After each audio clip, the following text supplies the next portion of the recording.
சிவாய. ஓம் முருகா சரணம். அன்பார்ந்த குங்கு சொந்தங்களே, ஒவ்வொரு நிகழ்விலும் இந்த வார்த்தையை நான் பிரயோகிக்கும் பொழுது ஒரு சந்தோஷம். நம் சொந்தங்களை பார்க்க வேண்டும், நம் சொந்தங்களுடன் உரையாடுகின்ற அந்த ஒரு தனித்தருணத்தில் நமது கேபிஎன் குளோபல் நிறுவனம் ஒரு அங்கமாக இருந்து செயல்பட்டு Kongu business network KPN association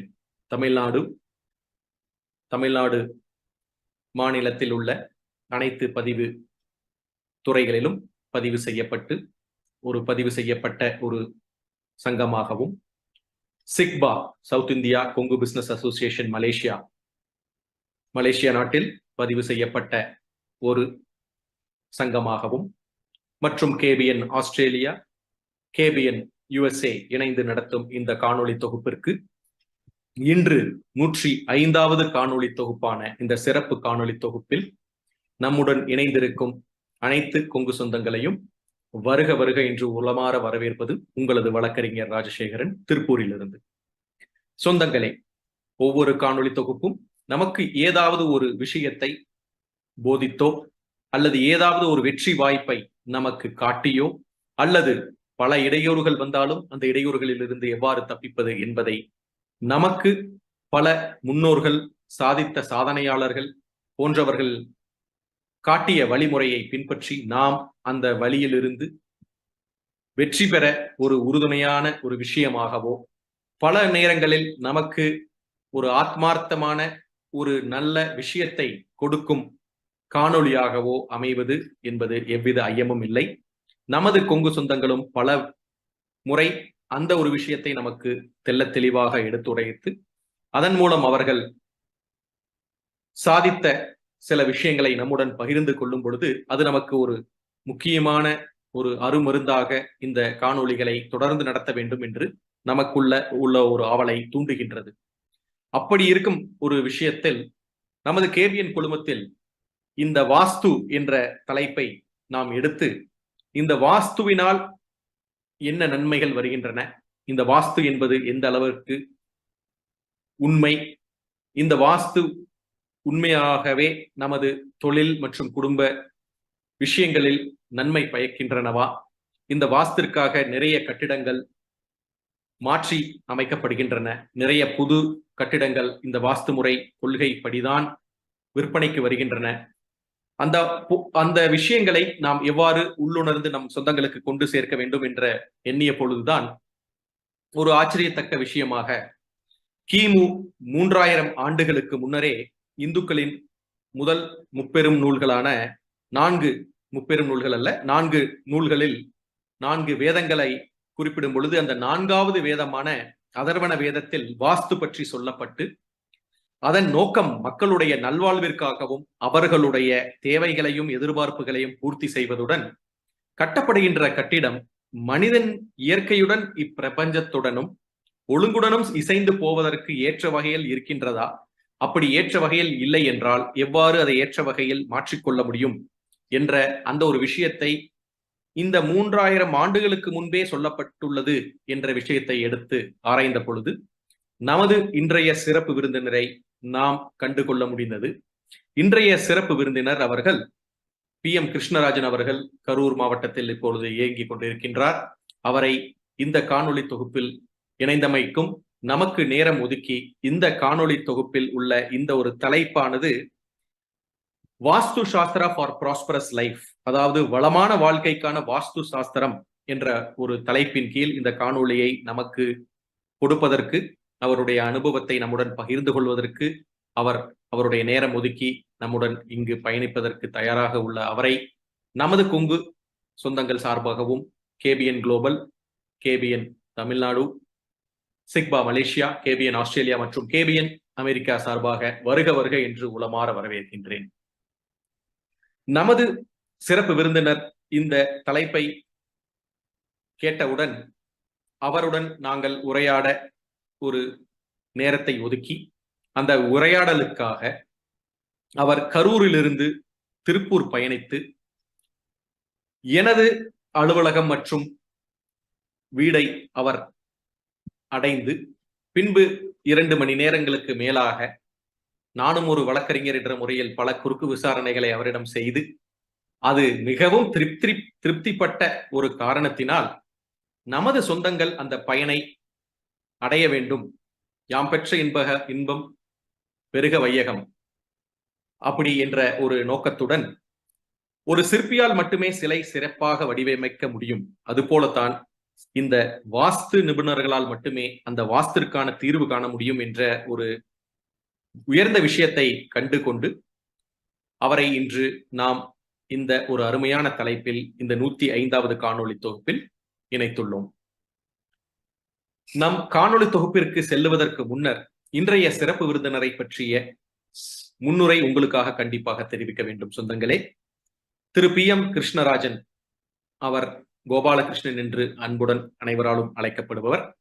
diploma in mechanical engineering Mohanur பாலிடெக்னிக்கில் முடித்து engineering GD Naidu institution of கோயம்புத்தூரிலும் பயின்று BBA அண்ணாமலை யூனிவர்சிட்டியில் தேர்ச்சி பெற்று அவருடைய சொந்த ஊர் பரமத்தி வேலூர் பெருங்குடிக்குளம் புதுவாங்கலம்மன் கோவிலை தொழுகும் விவசாய குடும்பத்தை சார்ந்த இன்றைய சிறப்பு விருந்தினர் 2008ஆம் ஆண்டு முதல் வாஸ்து மீது ஏற்பட்ட ஆர்வத்தினால் 2015 வரை ஆயிரக்கணக்கான நபர்களுக்கு இலவசமாக, திரும்ப உங்களுக்கு சொல்லுகின்றேன், இலவசமாக ஆலோசனை வழங்கினார்.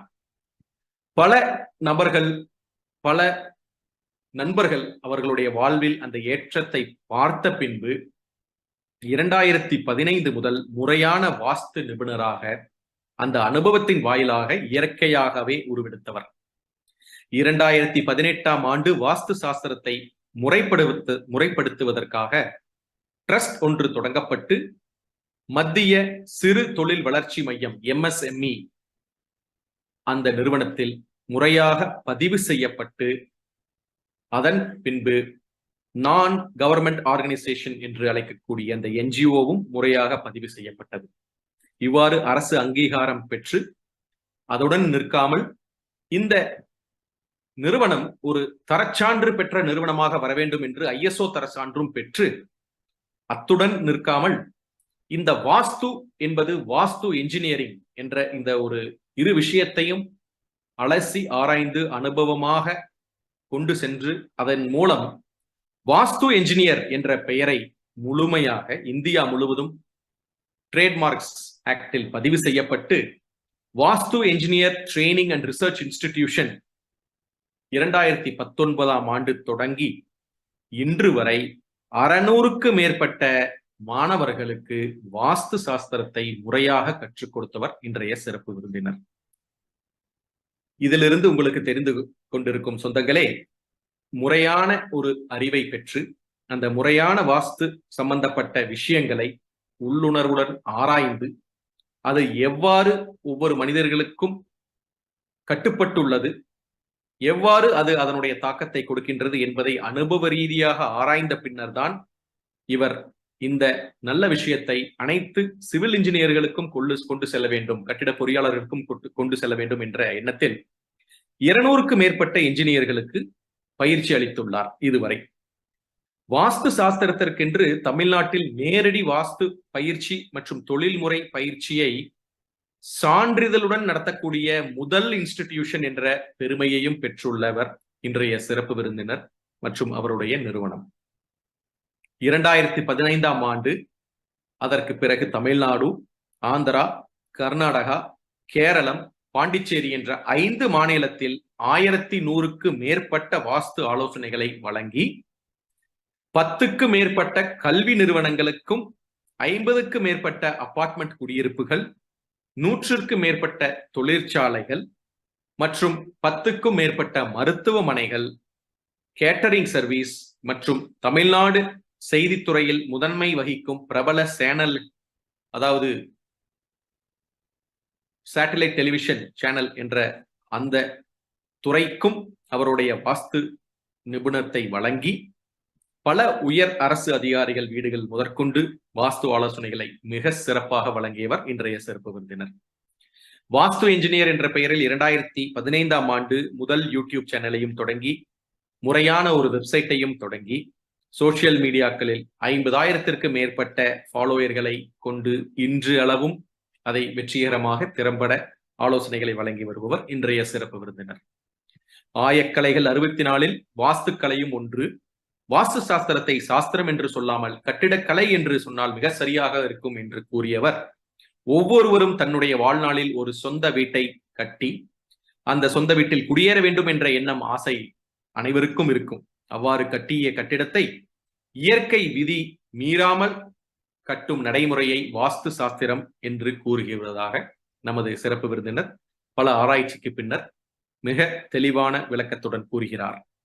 வீட்டுக்கு ஒரு இன்ஜினியர் இருப்பது போல், வீட்டுக்கு ஒரு மருத்துவர் இருப்பது போல், வீட்டுக்கு ஒரு வாஸ்து நிபுணரை உருவாக்குவது அவருடைய லட்சியமாக கொண்டுள்ளதாகவும், வாஸ்து சாஸ்திரத்தில் அவருடைய கண்டுபிடிப்புகள் திசை பார்க்காமல் மனை வாங்கக்கூடாது, அதில் low income group, medium income group, high income group இந்த மனை பிரிவுகளில் எவ்வாறு வாஸ்து நன்மைகளை கொண்டு வர வேண்டும், எந்தவித உடல் உபாதைகள் இல்லாமல் நீண்ட ஆயுள் நிறை செல்வம் பெற்று வாழ்வதற்கு இந்த வாஸ்து மூலியமாக நாம் எவ்வாறு அதை நமது தொழில் மற்றும் குடியிருப்பு பகுதிகளில் அதை உட்புகுத்தி நல்ல நிலைமைக்கு வர வேண்டும் என்ற உயர்ந்த எண்ணத்தை வைத்து இன்றளவும் அவர் அந்த வாஸ்து மேல் உள்ள அதீத நம்பிக்கையாலும் அதன் மீது உள்ள பற்றாலும் நல்ல முறையான ஒரு வாஸ்து அனைவருக்கும் சென்று அடைய வேண்டும் என்ற உயர்ந்த நோக்கில் உள்ள இன்றைய சிறப்பு விருந்தினரை மீண்டும் ஒரு முறை KBN சார்பாக வருக வருக என்று வரவேற்று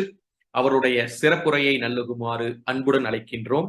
வாருங்கள், உங்களுடைய சிறப்புரையை வாஸ்து எவ்வாறு நமது வாழ்வில் ஒரு முக்கிய அங்கமாக இருக்க வேண்டும், வளமான வாழ்க்கைக்கு வாஸ்து சாஸ்திரம் எவ்வாறு உதவுகின்றது என்ற தலைப்பில் உரையாட அன்புடன் அழைக்கின்றோம்.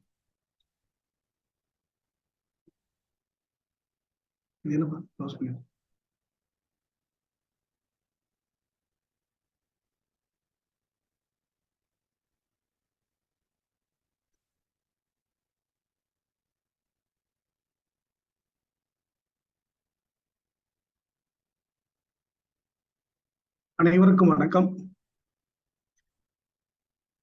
ஆடியோ கிளியரா இருக்கா உங்களுக்கு? பேசுற ஆடியோ கிளியரா இருக்குங்க, கிளியரா இருக்கு. Okay okay. தாய் தந்தையை வணங்கி குருவை வணங்கி இந்த வாய்ப்பை எனக்கு ஏற்படுத்தி கொடுத்த திரு ராஜசேகர், திரு பழனி மாரப்பன் அவர்கள், இளைஞர்கள் அவர்களுக்கு முதல்ல நன்றியை தெரிவித்துக் கொள்கிறேன். தலைப்பு வந்து நமக்கு இன்றைக்கு பாத்தீங்கன்னா வளமான வாழ்வுக்கு வாஸ்து சாஸ்திரம் அப்படின்னு சொல்லியிருக்கோம். பட் அதை தாண்டியும் நம்ம செய்யக்கூடிய தொழில் நஷ்டம் ஏற்படாமல் லாபகரமான தொழிலா இருக்கிறதுக்கு வாஸ்து சாஸ்திரம் எந்த அளவுக்கு யூஸ்ஃபுல்லா இருக்குன்றதுதான் இந்த செஷன். இந்த செஷன் முழுக்க அதை தான் உங்க கூட நான் ஷேர் பண்ண இருக்கேன். இது பாத்தீங்கன்னா யூஸ்வலா கிளாஸ் மாதிரி இருக்கும். ஜஸ்ட் ஒரு பேசிக் தெரிஞ்சுக்கிடுங்க. இந்த வாஸ்துன்றது ஒரு கடல் மாதிரியான ஒரு சப்ஜெக்ட். முடிஞ்ச வரைக்கும் 1 மணி நேரத்துல உங்களுக்கு ரத்தின சுருக்கமா எவ்வளவு தூரம் உங்களுக்கு சொல்ல முடியுமோ அதை நான் சொல்றேன். நான் மேற்கொண்டும் உங்களுக்கு சந்தேகங்கள் இருக்கு அப்படின்னா என்னோட யூடியூப் சேனலை நீங்க விசிட் பண்ணலாம், என்னுடைய வெப்சைட்டை விசிட் பண்ணலாம், என்னுடைய வாட்ஸ்அப்ல நீங்க பர்சனலாவே நீங்க டீடைல்ஸ் கேட்கலாம். நான் உங்களுக்கு எப்பவுமே கற்றுக் கொடுக்கக்கூடிய இடத்துல இருக்கிறேன். நான் பொதுவா மீன் சாப்பிட பிடிக்குமா, மீனை பிடிக்க பிடிக்குமான்னு கேட்டா எல்லாரும் மீனை சாப்பிட தான் பிடிக்கும் அப்படின்னு சொல்லுவாங்க.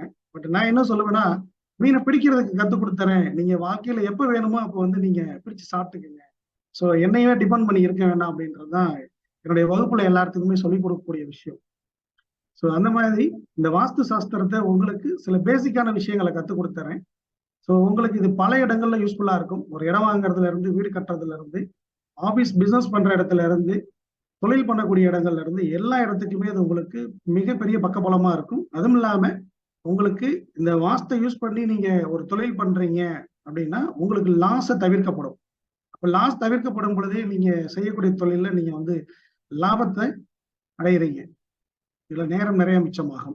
சரிங்க, நிறைய சப்ஜெக்டுக்கு போயிடுவோம். நாம வாஸ்து என்றால் என்ன? இது நிறைய பேர்த்துக்கு இந்த கேள்விக்கான பதில் இருக்காது. இன்னைக்கு நிறைய ஆன்லைன்ல பாத்தீங்க அப்படின்னா ஒரு விதமான கருத்துக்களை சொல்லியிருப்பாங்க. என்னுடைய தெளிவான பதில் என்ன அப்படின்னா,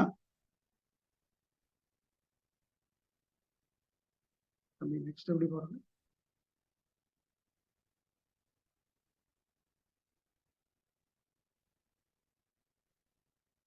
ஓகே, வாஸ்து என்றால் என்ன அப்படின்னா, நாம் கட்டக்கூடிய கட்டிடத்தை அல்லது இடத்தை திசையை துல்லியமாக அறிந்து அந்த இடத்துல கட்டக்கூடிய கட்டிடத்திற்கு வருடம் முழுவதும் சூரிய வெளிச்சம் வரும்படியான கட்டமைப்பு உருவாக்கி கொடுப்பதுதான் அடிப்படையில் வாஸ்து. இந்த ஸ்கிரீன்ல பாத்தீங்கன்னா தெரியும் உங்களுக்கு, உத்தராயணம் தட்சிணாயணம் அப்படின்னு சொல்லி 2 விஷயம் நம்ம சொல்லுவோம். இதுல வந்து தட்சிணாயன காலத்துல வந்து டிசம்பர் மாசம் சூரியன் வந்து தென்கிழக்குல உதிப்பாரு, ஜூன் மாதம் வடகிழக்குல உதிப்பாரு, ஏப்ரல் மாதமோ அல்லது செப்டம்பர் மாதமோ மட்டும்தான், மார்ச் மாதமோ அல்லது செப்டம்பர் மாதமோ மட்டும்தான் சரியான கிழக்கு பகுதியில் உதிப்பாரு. இந்த சூரியனுடைய நகர்வை நம்ம துல்லியமா தெரிஞ்சுக்கிட்டு ஒரு வீட்டுக்குள்ள சூரிய வெளிச்சம் வரும்படியான கட்டமைப்பை கொடுக்கறதா பேசிக்கா வாஸ்து.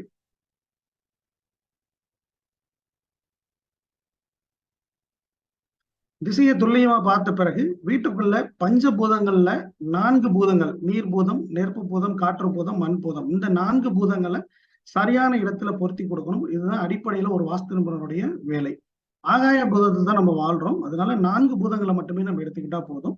இது வடக்கும் கிழக்கும் சேரக்கூடிய இடத்துல நீர் பூதத்தையும், தெற்கும் கிழக்கும் சேரக்கூடிய தென்கிழக்கு பகுதியில நெருப்பு பூதத்தையும், தெற்கு மேற்கும் சேரக்கூடிய இடத்துல மண் பூதத்தையும், வடக்கு மேற்கும் சேரக்கூடிய இடத்துல காற்று பூதத்தையும் அமைச்சு கொடுக்கிறது. ஸோ நீங்க இந்த ஸ்கிரீன்ல பாத்தீங்கன்னா இந்த விளக்கம் உங்களுக்கு புரியும். ஓகே, நம்ம உடல் பாகத்துக்கும் இந்த வாஸ்துக்கும் இந்த பஞ்சபூதத்துக்கும் தொடர்பு இருக்கிறது எல்லாத்துக்குமே தெரியும். அண்டத்தில் உள்ளதுதான் பிண்டத்தில் உள்ளது அப்படின்னு சொல்லி ஒரு வரி சொல்லுவோம் நம்ம. அப்ப நம்ம உடல் உறுப்புகள்ல வடக்கு, வடகிழக்கு, கிழக்கு இந்த பகுதியில வந்து தலையில இருந்து மார்பு வரைக்கும் உண்டான இடமா நீங்க பாவிச்சுக்கிடுங்க. வயிறு பகுதி வந்து தென்கிழக்கு நெருப்புக்கு உண்டான இடமா பாவிச்சுக்கிடுங்க. தென்மேற்கு வந்து மண்ணுக்கு உண்டான பூதத்துல இடுப்புல இருந்து தொடை வரைக்கும் உண்டான இடமா அந்த இடத்த நீங்க பாவிச்சுக்கிடுங்க. வடமேற்கு நம்முடைய கால் பகுதியா நீங்க இந்த இடத்த உருவகப்படுத்திக்கிடுங்க. ஸோ நம்மளுடைய வீட்டு அமைப்பும் நம்மளுடைய உடல் அமைப்பும் இரண்டும் ஒன்றே. ஏன் இதை குறிப்பிடுறேன் அப்படின்னா, நீங்க பின்பகுதியில வர வர நீங்க சில விஷயங்களை தெரிஞ்சுக்கிடுவீங்க. ஸோ இந்த பேசிக் தெரிஞ்சாதான் வாஸ்துனா என்ன, அது எப்படி நமக்கு வேலை செய்யுதுன்றதை நம்மளால புரிந்து கொள்ள முடியும். ஓகே, ஒரு வீட்டுக்குள்ள சன்லைட் கொண்டு வரதா வாஸ்துன்னு சொல்லியிருக்கேன். ஸோ அப்ப அந்த சன்லைட்ல என்ன இருக்கு? கொரோனா வந்தப்ப எல்லாத்துக்குமே தெரிஞ்சிருக்கும். அது வரைக்கும் நமக்கு யாருக்குமே இந்த விட்டமின் டியை பத்தி தெரியல. அப்பதான் நிறைய மருத்துவர்கள் வந்து இந்த விட்டமின் டி வேணும், நீங்க போய் சன்லைட்ல நில்லுங்க அப்படின்னு எல்லாம் சொல்லப்பட்டது. அப்பவும் கூட வந்து 11 மணிக்கு போய் நில்லுங்கன்னு சொல்லப்பட்டதுதான் ரொம்ப வியப்பா இருந்தது. ஓகே, எல்லார் வீட்லயுமே குழந்தையை வளர்த்திருப்போம். நான் உட்பட எல்லார் வீட்லயுமே குழந்தை பருவம் உள்ள குழந்தைகள் இருந்திருக்கலாம், அல்லது நம்மளை கூட ஒரு நாள் குழந்தையா இருந்திருக்கலாம். அப்ப அந்த குழந்தைய காலில் எண்ணெய் தடவி கொஞ்ச நேரம் வெயில்ல காமிப்போம். எதுக்குன்னு கேட்டா, அப்பதான் அந்த குழந்தை ஆரோக்கியமா இருக்குன்னு சொல்லுவோம். அதுதான் இந்த விட்டமின் டி தான் நம்மளுடைய ஆரோக்கியத்திற்கு முதல் விஷயம். இந்த விட்டமின் டி காலையில 7 மணிக்கு வரக்கூடிய சன்லைட்ல ரொம்ப ஜாஸ்தியா இருக்கிறதா அறிவியல் ஆய்வுகள் சொல்லப்படுறது. மாலை வெயிலையும் விட்டமின் டி இருக்கிறதா சொல்லப்படுறது. பட் என்னுடைய ஆய்வு வந்து காலையில உள்ள விட்டமின் டி வந்து ரொம்ப விசேஷமானது. அதனாலதான் காலையில எழுந்து ஒரு 5:30 மணி, 6 மணி, 7 மணிக்கு வாக்கிங் போங்க, ஜாக்கிங் போங்க, வீட்டுக்கு வெளியில போய் பயிற்சிகள் செய்யுங்க அப்படின்னு நம்ம சொல்றோம். ஓகே, இந்த விட்டமின் டி அப்படின்னா, விட்டமின் டியை வந்து நம்ம உணவுலையோ தானியங்கள்லயோ தண்ணிகள்லயோ கிடையாது. ஸோ இது வந்து சன்லைட்ல மட்டும்தான் இருக்கு. இந்த விட்டமின் டி வந்து நம்ம சுவாசிக்கும் பொழுது தோல் வழியாவோ அல்லது மூச்சு காற்று வழியாவோ உணவு வழியாவோ அது தண்ணீர் வழியாவோ நம்ம இதை பருகணும் அப்படின்னா, விட்டமின் டி வந்து உடலுக்குள்ள போய் அது விட்டமின் டி ஒன்னாகவும் கால்சியம் ஆகும். அது வந்து இரத்த சிகப்பணுக்களையும் வெள்ளை சிகப்பணுக்களையும் உருவாக்கி உடல்ல எதிர்ப்பு சக்தியை கொடுக்கறது. ஸோ நம்ம ஒரு தலைவலி மாத்திரை, ஒரு அனாசினோ மெட்டாசினோ சாப்பிட்றோம்னாலும் கூட அது வேலை செய்யணும்னா விட்டமின் டி வேணும். ஸோ அந்த அளவுக்கு முக்கியத்துவம் வாய்ந்தது இந்த விட்டமின் டி.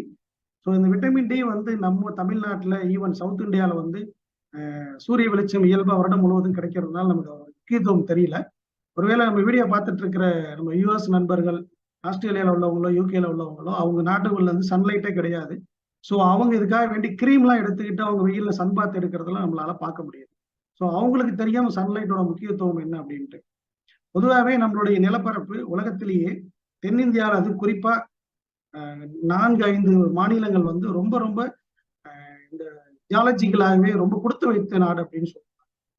ஓகே, ஒரு வீட்டுக்குள்ள இந்த சன்லைட்டை கொண்டு வரதான் பேசிக்கா வாஸ்து. அந்த சன்லைட்ல என்ன இருக்குன்றது நீங்க தெரிஞ்சிருப்பீங்க. ஸோ இதையே தவிர வாஸ்தை பத்தி யார் எதை சொன்னாலும் ஸோ அவங்களுக்கு வாஸ்தை பத்தின புரிதல் இல்லை. அப்ப எதையோ ஒரு விஷயத்த அவங்க காப்பி அடிச்சிருக்காங்கன்றதான் விஷயம். ஓகே, இப்ப நீங்க இந்த வீடியோ பார்த்துட்டு இருக்க உங்களுக்கு தெரியும், யார் வீட்டுல எல்லாம் சன்லைட் இல்லையோ அவங்க எல்லாருமே நோயாளியா இருப்பாங்க. ஸோ அது வடக்கு கிழக்கு இருந்து வரக்கூடிய சன்லைட் தான். ஸோ இந்த செஷன் உள்ள போக உங்களுக்கு இன்னும் முழுமையான விளக்கங்கள் உங்களுக்கு புரிய வரும். ஓகே, வாஸ்து சாஸ்திரத்தை வந்து நாங்க சாஸ்திரமா பார்க்காம அறிவியலா பார்க்க ஆரம்பிச்சோம். அப்பதான் எனக்கு நிறைய விஷயங்கள் புலப்பட்டது. ஸோ நான் எப்படி இதை அறிவியலா பார்த்தேன் அப்படின்னா, ஒண்ணு வந்து புள்ளி விவரங்கள், இது டேட்டா பேஸ்ன்னு சொல்லுவாங்க இன்னைக்கு வந்து ஆங்கிலத்துல. இன்னைக்கு வந்து மாடர்ன் சயின்ஸ்ல வந்து இது டேட்டா சயின்ஸ் அப்படின்னு கூட சொல்லப்படுறது உண்டு. உதாரணத்துக்கு ஒன்று சொல்லணும் அப்படின்னா, புகையிலையால பாதிக்கப்பட்டவங்க, அந்த மது பழக்கத்தை அடிமானவங்க எல்லாம் வந்து கேன்சரால பாதிக்கப்பட்டதா அரசாங்கமே சொல்றது. ஸோ அதனால நீங்க அந்த புகையிலை பொட்டலங்கள்லையும் அந்த மதுபானங்கள் பாட்டிலையும் பார்த்தீங்கன்னா உங்களுக்கு புற்றுநோய் வருவதற்கான வாய்ப்புகள் உண்டு அப்படின்னு சொல்லி அரசாங்கம் குறிப்பிடுறது. அப்ப புற்றுநோய் வந்தவங்க அவங்களை எல்லாத்தையும் ஆய்வு பண்ணும்போது அரசாங்கம் இப்படி ஒரு முடிவு வந்து வெளியிடுறாங்க. ஸோ இந்த மாதிரி புள்ளிவிவரங்கள் அடிப்படையில் வாஸ்து அறிவியல் அப்படின்னு நிரூபிக்க முடியும். உதாரணத்துக்கு வாஸ்து சாஸ்திரத்துல சில விஷயங்கள் சொல்றேன், தெரிஞ்சுக்கிடுங்க. வடக்கு கிழக்கு மூடப்பட்ட வீட்டுல ஒருவேளை வடகிழக்கு மூலை, ஈசானிய மூலை, சனி மூலைன்னு சொல்லக்கூடிய அந்த பகுதியில் ஒரு வீட்டுல மாடிப்படி இருக்குது, பாத்ரூம் இருக்கு, டாய்லெட் இருக்கு, ஸ்டோர் ரூம் இருக்கு, கிச்சன் இருக்கு அப்படின்னா அந்த வீட்டுல தலை சார்ந்த பிரச்சனைகள், தலையில மைக்ரான் தலைவலி, ஆர்டிசம், மூளை வளர்ச்சி இல்லாம இருக்கிறது, ஒற்றை தலைவலி, கண் பார்வையில பிரச்சனை வருது, நரம்பு மண்டலத்துல பிரச்சனை வருது, விபத்து அப்படின்னா தலையில மட்டுமே அடிபடுறது, அது குறிப்பா அந்த வீட்டுல முதல் ஆண் வாரிசு அல்லது வீட்டுடைய எஜமான் இவங்க மட்டுமே பாதிக்கப்படுறது எங்களோட இந்த புள்ளி விவரங்கள் அடிப்படையில உறுதிப்படுத்த முடியுது. ஸோ இந்த வகையிலையும் வாஸ்து அறிவியல் அப்படின்றத நம்மளால நிரூபிக்க முடியும். பட் இதை வந்து சூத்திரங்கள் எழுதி, ஃபார்முலா எழுதி வாஸ்து சாஸ்திரத்தை நிரூபிக்க முடியாது. ஸோ இந்த மாதிரி புள்ளி விவரங்கள் அடிப்படையில நிரூபிக்கிறதுக்கு ஒரு வழியில ட்ரை பண்ணியிருக்கேன். இரண்டாவது ஒரு வழி இருக்கு, இன்னொரு வழியிலையும் நான் ட்ரை பண்ணியிருக்கோம். ஸோ இந்த விஷயம் வந்து பாத்தீங்கன்னா நம்ம ஊர்ல ரொம்ப காலமா இது கடைபிடித்துட்டு வரக்கூடிய தெரிந்த ஒரு முறைதான் இதுவும். கிராமங்கள்ல இன்னைக்கும் பாத்தீங்கன்னா ரொம்ப நாள் பூட்டப்பட்ட வீடு, ஆள் நடமாட்டமே இல்லாத வீடு, அந்த அந்த வீட்டை போய் திறக்காதீங்க, அந்த வீட்டுல இருந்து ஏதாவது அடிச்சிரும் அப்படின்னு சொல்லப்படுறது இன்றைக்கும் கிராமங்கள்ல. ஸோ அது என்ன சொல்லுவாங்கன்னா, பேய் பிசாசு காத்து கருப்பு அந்த மாதிரியான விஷயங்கள் இருக்கும், நீங்க திறக்காதீங்க அப்படின்னு சொல்லுவாங்க. உங்க வீட்லயே கூட இந்த சம்பவம் நடந்திருக்கலாம். ஒரு அறையை வந்து நீண்ட நாள் நீங்க பூட்டி வச்சிருக்கீங்க அப்படின்னா அந்த அறையில வந்து முதல்ல ஒட்டட பூச்சி வரும், அப்புறம் அங்க உள்ள தூசிகள்லாம் அங்க உள்ள பாத்திரங்கள் மீது படியும். சில நாள் கழிச்சு பாத்தீங்கன்னா அங்க வந்து ஒரு பங்கஸ் வந்துடும். அப்புறம் அந்த ரூமை திறந்தீங்கன்னா ஒரு நெடி வரும், ஒரு ஸ்மெல் வரும், கெட்ட வாடை வரும். ஸோ அதை வந்து இன்றைக்கு நம்ம மாடர்ன் சயின்ஸ்ல கார்பன் மோனாக்சைடு அப்படின்னு சொல்றோம். ஸோ இந்த கார்பன் மோனாக்சைடை நீங்க வந்து நீண்ட நாள் பூட்டப்பட்ட வீட்டை போய் நீங்க திறக்கும் போது கார்பன் மோனாக்சைடை நீங்க சுவாசிக்க நேர்ந்தால், ஸோ அது நம்மளுடைய சில நொடி பொழுதுல நம்மளுடைய மூளையோட நியூரான்கள் எல்லாத்தையும் தாக்கி நம்மள கோமா ஸ்டேஜ் கொண்டு போயிடும். மேபி இறந்து போறதுக்கு கூட வாய்ப்பு உண்டு. இன்னைக்கு நீங்க எல்லாம் செய்தித்தாளில் படிப்பீங்க, விஷவாயு தாக்கி வந்து அந்த கழிவுநீர் தொட்டியை கிளீன் பண்ணும்போது இறந்து போன தகவல்லாம் நீங்க நிறைய படிச்சிருப்பீங்க. ஸோ அதுதான் அந்த கார்பன் மோனாக்சைடு. ஒரு வீட்டுக்குள்ள கார்பன் மோனாக்சைடு வரக்கூடாது அப்படின்னா வீட்டுக்கு ஒரு அறையிலையும் 2 ஜன்னல் இருக்கணும், காற்று ஓட்டம் இருக்கணும், வெளிச்சம் இருக்கணும், அந்த ஒரு அறையை வந்து பயன்படுத்தணும், டெய்லி வீட்டை கூட்டி பெருக்கணும். ஸோ கார்பன் மோனாக்சைடு மட்டும் இல்ல, கார்பன் டை ஆக்சைடு கூட வராது ஒரு வீட்டை நீங்க சரியாக பயன்படுத்தினால். அப்ப சன்லைட் வீட்டுக்குள்ள வராத வீடுகள்ல கார்பன் மோனாக்சைடு அப்படின்ற இந்த கேஸ் இயல்பாகவே வந்துடும். ஸோ இதைத்தான் நான் வந்து வாஸ்து அப்படின்னு சொல்லுவேன் நான். ஸோ இந்த வகையில வாஸ்து சாஸ்திரத்தை அறிவியல் அப்படின்னு சொல்லி என்னால இதை உறுதிப்பட சொல்ல முடியும். ஓகே, ஒரு இடம் வாங்குறீங்க, ஒரு வீடு கட்டுறீங்க, ஒரு தொழில் பண்றீங்க அப்படின்னா அதுக்குன்னு சில விதிமுறைகள் இருக்கு. இதுக்கு முன்னாடி சொல்லப்பட்டதெல்லாம் ஒரு பேசிக்கா வாஸ்து அப்படின்னா என்னன்றதை முடிஞ்ச வரைக்கும் நான் அறிவியலா சொல்லியிருக்கேன். ஒரு முறைக்கு 2 முறை நீங்க போட்டு பாருங்க, அல்லது இந்த வீடியோவை ரிவைஸ் பண்ணி பாருங்க. இந்த செஷன் முடிஞ்ச பிறகு உங்களுக்கு இன்னும் பல விஷயங்கள் புலப்படும். ஓகே, ஒரு இடம் வாங்குறோம், ஒரு வீடு கட்டுறோம், ஒரு பில்டிங் பண்றோம், ஒரு தொழில் பண்ணக்கூடிய இடத்த நம்ம செலக்ட் பண்றோம் அப்படின்னா அதுக்குன்னு சில விதிமுறைகள் இருக்கு. இந்த விதிமுறைகளை நீங்க முழுசும் தெரிஞ்சுக்கிட்டீங்கன்னா சோ உங்களால லாஸை தவிர்க்க முடியும். அதுதான் இந்த விதிமுறை. ஓகே, இடம் அல்லது நிலம் தேர்வு பண்ணும்போது சில விஷயங்களை பார்க்கணும். வீட்டுடைய உள்ளமைப்புகளை உருவாக்கும் போது அதுக்குன்னு சில விஷயங்கள் பார்க்கணும். வீட்டுக்கு வெளியில சில அமைப்புகளை உருவாக்கும் போது அதுக்குன்னு சில விஷயங்களை பார்க்கணும். இதுல 3 செக்மெண்ட் மட்டும் நான் பிரிச்சிருப்பேன். இடம் வாங்கும்போது, நிலம் வாங்கும்போது ஒரு முறையை பார்த்து வாங்கணும் ஒரு சில விஷயங்களை. வீட்டுக்குள் உள்ளமைப்புகளை உருவாக்கும் போது அதுக்குன்னு சில விஷயங்களை பார்த்துக்கிடணும். வீட்டுக்கு வெளியில சில விஷயங்களை பார்க்கணும். இந்த 3 செக்மெண்ட்டை மட்டும் ஞாபகத்துல வச்சுக்கிடுங்க. ஓகே, முதல்ல இடம் வாங்கும் போது திசையை பார்க்கணும். திசையை பார்க்கறதுக்கு இந்த மாதிரியான காம்பஸ் யூஸ் பண்ணி தான் திசையை பார்க்கணும். இதை வந்து நம்ம இந்தியாவில் மிலிட்ரி காம்பஸ் அப்படின்னு சொல்லுவாங்க. இது முழுக்க சைனால இருந்து வரக்கூடியதுதான். இந்தியாவில் இந்த மாதிரியான ப்ராடக்ட் இன்னி வரைக்கும் யாரும் உருவாக்கப்படவில்லை. இது வந்து நம்மளுடைய மிலிட்ரிக்கு, ஆர்மிக்கு கொடுக்கக்கூடியதுதான். இந்த காம்பஸ் மேக்னெட்டால ஒர்க் ஆகக்கூடியது. ஸோ இது வச்சுதான் நம்ம திசையை பார்க்கணும். மொபைல்ல இருக்கிற காம்பஸை வந்து திசையை பார்க்காதீங்க, அதுல எரர் வரும். நீங்க வேணா மொபைல்ல இருக்கிற காம்பஸை கிராஸ் செக் பண்றதுக்காக 2-3 மொபைலை பக்கத்துல வச்சு பார்த்தீங்கன்னா வேறு திசைகளை காமிக்கும். ஓகே, அப்படி நீங்க காம்பஸ் வச்சு பார்க்கும்போது இந்த பூமி 8 திசையால் ஆனது. வடக்கு, வடகிழக்கு, கிழக்கு, தென்கிழக்கு, தெற்கு, தென்மேற்கு, மேற்கு, வடமேற்கு, இப்படி 8 திசையால் ஆனது. ஸோ இந்த 8 திசைகள் அடிப்படையில தான் இன்னைக்கு GPS, navigation, flight, satellite, so நான் எல்லாமே ரன் ஆகிட்டு இருக்கோம். இந்த திசை இல்லை அப்படின்னா ஸோ இந்த உலகத்துல எதுவுமே இயங்காது. அந்த அளவுக்கு வெரி வெரி ரொம்ப ரொம்ப முக்கியத்துவம் வாய்ந்தது இந்த திசை. இதுல டிகிரி, மினிட், செகண்ட்ஸ் அப்படிலாம் இன்னும் அதை டிவிஷன் பண்ண முடியுது. ஸோ நம்ம வந்து திசையை மட்டும் எடுத்துக்கிறோம், வடக்கு கிழக்கு மட்டும் எடுத்துக்கிறோம். திசையை பார்க்காம ஏன் வாங்கக்கூடாது அப்படின்னா, நீங்க வாங்கக்கூடிய இடம் சரியாக வடக்கு பார்த்து இருந்துச்சு அப்படின்னா, கிழக்கு பார்த்து இருந்ததுன்னா, உங்களுடைய இடத்துக்கு நீங்க அந்த இடத்துல நீங்க வீடு கட்டும் போது வருடம் முழுவதும் சூரிய வெளிச்சம் இயல்பாவே கிடைக்கும். டிசம்பர் மாசம் தென்கிழக்குல உதிக்கிற சூரியனும், ஜூன் மாதம் வடகிழக்குல உதிக்கக்கூடிய சூரியனும், மார்ச் மாதம் கிழக்குல உதிக்கக்கூடிய சூரிய வெளிச்சமும் உங்க வீட்டுக்கு இயல்பாவே தடை இல்லாம கிடைக்கும். ஒருவேளை உங்க இடம் வந்து கிழக்கு பார்த்து இல்லாம, உதாரணத்துக்கு வடக்கு பார்த்து இல்லாம வடமேற்கு பார்த்தோ அல்லது வடகிழக்கு பார்த்தோ இருந்துச்சு அப்படின்னா, ஸோ ஒண்ணு சூரிய வெளிச்சம் கிடைக்கும் அல்லது கிடைக்காம போயிடும். சூரிய வெளிச்சம் அதிகமாக கிடைக்கிறதும் ஆபத்து, சூரிய வெளிச்சம் கிடைக்காம போறதும் ஆபத்து. சூரிய வெளிச்சம் கிடைக்காம போனா ஸோ அந்த வீட்டோட இன்டர்னல் வாஸ்துப்படி இருந்தாலும் பெரிய பலன் இருக்கிறது இல்லை. ஸோ இது வந்து கோண திசை உள்ள இடம் அப்படின்னு சொல்லுவோம். இந்த திசையை பார்த்து வாங்கணும், ட்ரூ நார்த் சவுத் பார்த்து வாங்கணும். கோண திசை உள்ள இடங்களை வாங்கக்கூடாது. முதல்ல தமிழ்நாட்டில் 2016 நாம தான் டிக்ளேர் பண்றோம். இந்த காம்பஸ் அப்படின்ற முறையும் ஒரு வாஸ்து நிபுணருக்குரிய ஒரு பேசிக்கான டூல் அப்படின்னா அது காம்பஸ் கண்டிப்பா வேணும் அப்படின்ற முறையும் தமிழ்நாட்டில் முதல்ல நாம தான் அறிமுகப்படுத்துறோம். அதுக்கு முன்பு வரை காம்பஸ் அப்படின்றது யாரும் பயன்படுத்தப்படவில்லை. ஓகே, நீங்க ஒரு இடம் செலக்ட் பண்றீங்க அப்படின்னா ஸோ அந்த இடம் வந்து சதுரம் செவ்வகமாக மட்டுமே இருக்கணும். ஒழுங்கற்ற இடங்களை தவிர்த்துருங்க. ஸோ ஒழுங்கற்ற இடங்களை நீங்க வாங்குறீங்க அப்படின்னா அதையும் சதுரம் செவ்வகமா மட்டும் மாத்தி நீங்க வீடு கட்ட முடிச்சதுன்னா வாங்குங்க. ஸோ இன்னைக்கு ஒரு இடங்களையும் இடங்கள் வந்து ரொம்ப பல ஆயிரங்கள்ல போயாச்சு சதுரடிகள். அதனால வாங்கும் போதே சதுரம் செவ்வகமான இடங்களா பார்த்து வாங்குங்க. ஸோ இப்படி வாங்கக்கூடிய இடங்கள்ல எல்ஐஜி, எம்ஐஜி, ஹெச்ஐஜின்னு சொல்லுவாங்க. அதாவது low income class, high income class, medium income கிளாஸ்ன்னு சொல்லிட்டு கவர்மெண்ட்ல டிடிசிபி அப்ரூவல் பண்ணக்கூடிய இடங்கள்ல இன்றைக்கு அரசாங்கமே 3 விதமான மனைகள் போட சொல்லியிருக்காங்க. அதுல லோ இன்கம் அப்படின்னா 20க்கு 50, 20க்கு 60 அந்த அளவுகள்ல மனை போடுவாங்க.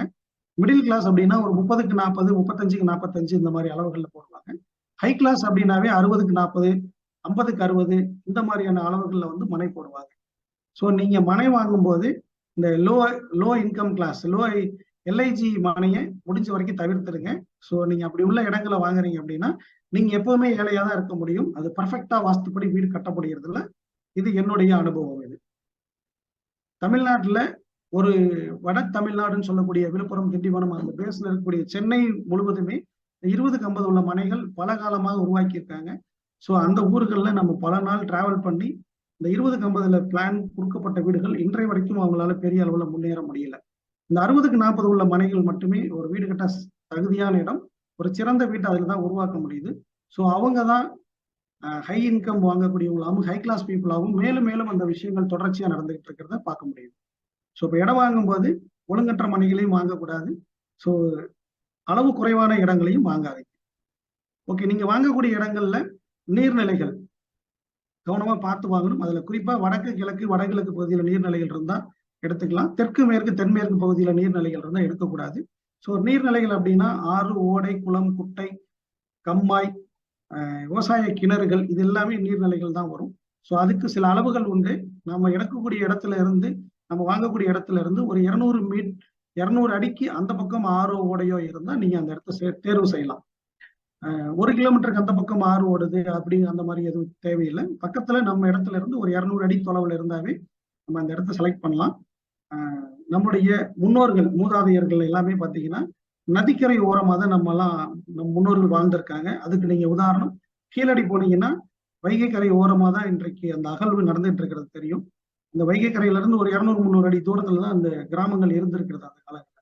அதனால வாழ்வாதாரத்துக்கு தண்ணீர் என்பது அவசியமான ஒண்ணு. நம்ம செலக்ட் பண்ணக்கூடிய இடத்துல தெற்கும் மேற்கும் தென்மேற்கு இந்த பகுதியில ஒரு 200 அடிக்கு அந்த பக்கம் ஆறோ ஓடையோ குளமோ குட்டையா இருந்துச்சுன்னா அந்த இடத்த நீங்க தாராளமா செலக்ட் பண்ணலாம். ஓகே, இந்த தெருக்குத்து வந்து ரொம்ப நீங்க கவனத்துல பார்த்து வாங்கணும். இப்ப நீங்க பார்க்கக்கூடிய இந்த ஸ்கிரீன்ல தெரியுற தெருக்குத்து வந்து டி ஜங்ஷன் அப்படின்னு சொல்லுவோம். இங்கிலீஷ் லெட்டர்ல டி வரக்கூடிய அமைப்புல இருந்துச்சுன்னா அது டி ஜங்ஷன். ஒய் மாதிரி இருக்கக்கூடிய ஜங்ஷன், இந்த ரோடு 2 வி ஷேப்ல போகக்கூடிய இடத்துல வரக்கூடிய பில்டிங் இடமோ வாங்கினீங்கன்னா அது ஒய் ஜங்ஷன் சொல்லுவோம். எஸ் மாதிரி படம் போட்டிருக்கோம். இது வந்து தெரு பார்வைன்னு சொல்லுவோம். வளைந்து நெளிந்து செல்லக்கூடிய இடங்கள்ல இருக்கக்கூடிய தெரு மனைகளையோ வீடுகளையோ நம்ம தேர்வு செய்யக்கூடாது. இது எஸ் பெண்டுன்னு சொல்லுவோம்.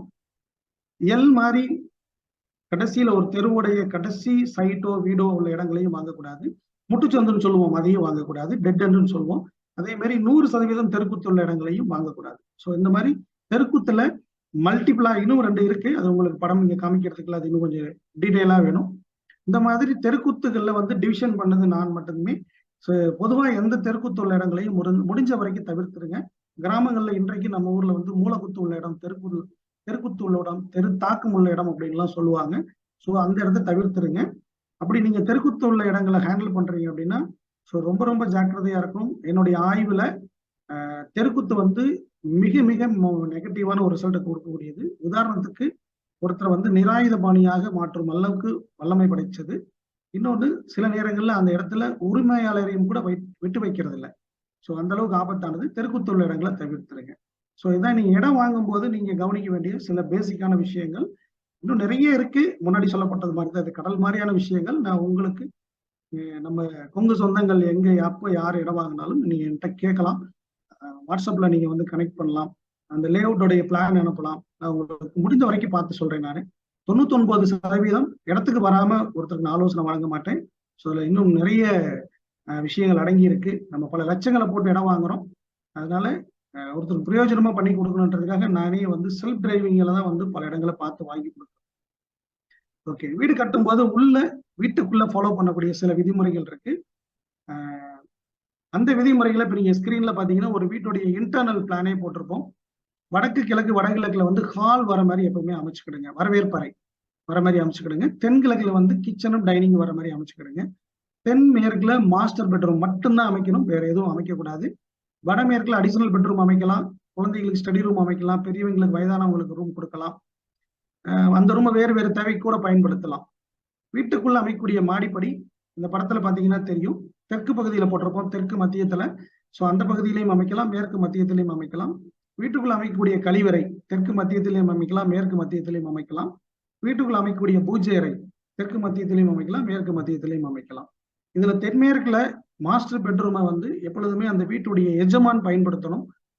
ஒருவேளை நம்ம பசங்களுக்கு கல்யாணம் ஆகிறது அப்படின்னா அவங்களுக்கு அந்த ரூமை விட்டு கொடுத்துட்டு நாம வீட்டுக்கு மேல ஒரு முதல் மாடியில ஒரு பெட்ரூமை ரெடி பண்ணி நாம அங்க மூவ் ஆயிடணும்.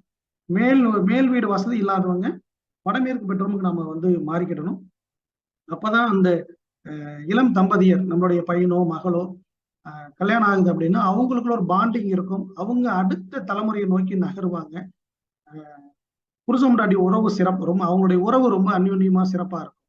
தென்மேற்கு பெட்ரூமை பயன்படுத்தாத வீடுகள்ல உறவுகள்ல பிரச்சனை இருக்கு, குடுக்கல் வாங்கல பிரச்சனை இருக்கு, சேமிப்புல பிரச்சனை இருக்கு, மான மரியாதையில பிரச்சனை இருக்கு. ஒருவேளை தென்மேற்கு பெட்ரூமை அந்த இடத்த பெட்ரூமா பயன்படுத்தாம ஒருவேளை சமையல் அறையா கிச்சனாக நீங்க பயன்படுத்தினீங்கன்னா அந்த வீட்டுல யார் சமைச்சு போடுறாங்களோ அவங்களுடைய ஆதிக்கத்தின் கீழே அந்த மொத்த குடும்பமும் இருக்கும். ஸோ வீட்டுக்குள்ள இந்த அமைப்புகள் இந்த விஷயங்களை மட்டும் கரெக்டா ஃபாலோ பண்ணிக்கிடுங்க. வீட்டுக்கு வெளியில சில விதிமுறைகள் நம்ம ஃபாலோ பண்ணுவோம். குறிப்பா வீட்டுக்கு வெளியில பண்ணக்கூடிய விஷயங்கள்ல இந்த செப்டிக் டேங்க், இது வந்து மொத்த இடத்துக்கு வடமேற்குல மட்டும்தான் வரணும். குறிப்பா கொங்கு மண்டலத்துல, அதுவும் கோயம்புத்தூர், திருப்பூர், ஈரோட்டுல கடந்த 20 வருடங்களா வடக்கு மத்தியத்திலையும் கிழக்கு மத்தியத்திலையும் செப்டிக் டேங்க் போட்ட வீடுகளை நான் நிறைய பார்த்திருக்கேன். போட்டு கொடுத்ததாவே போயிட்டாங்க. அவங்க எல்லாம் அதுக்கு மேற்கொண்டு அவங்க ஆய்வு பண்ணல. போட்டு கொடுத்தவங்க எப்படி இருக்காங்கன்னு சொல்லி அவங்க ஆய்வுக்கு எடுத்துக்கிடல.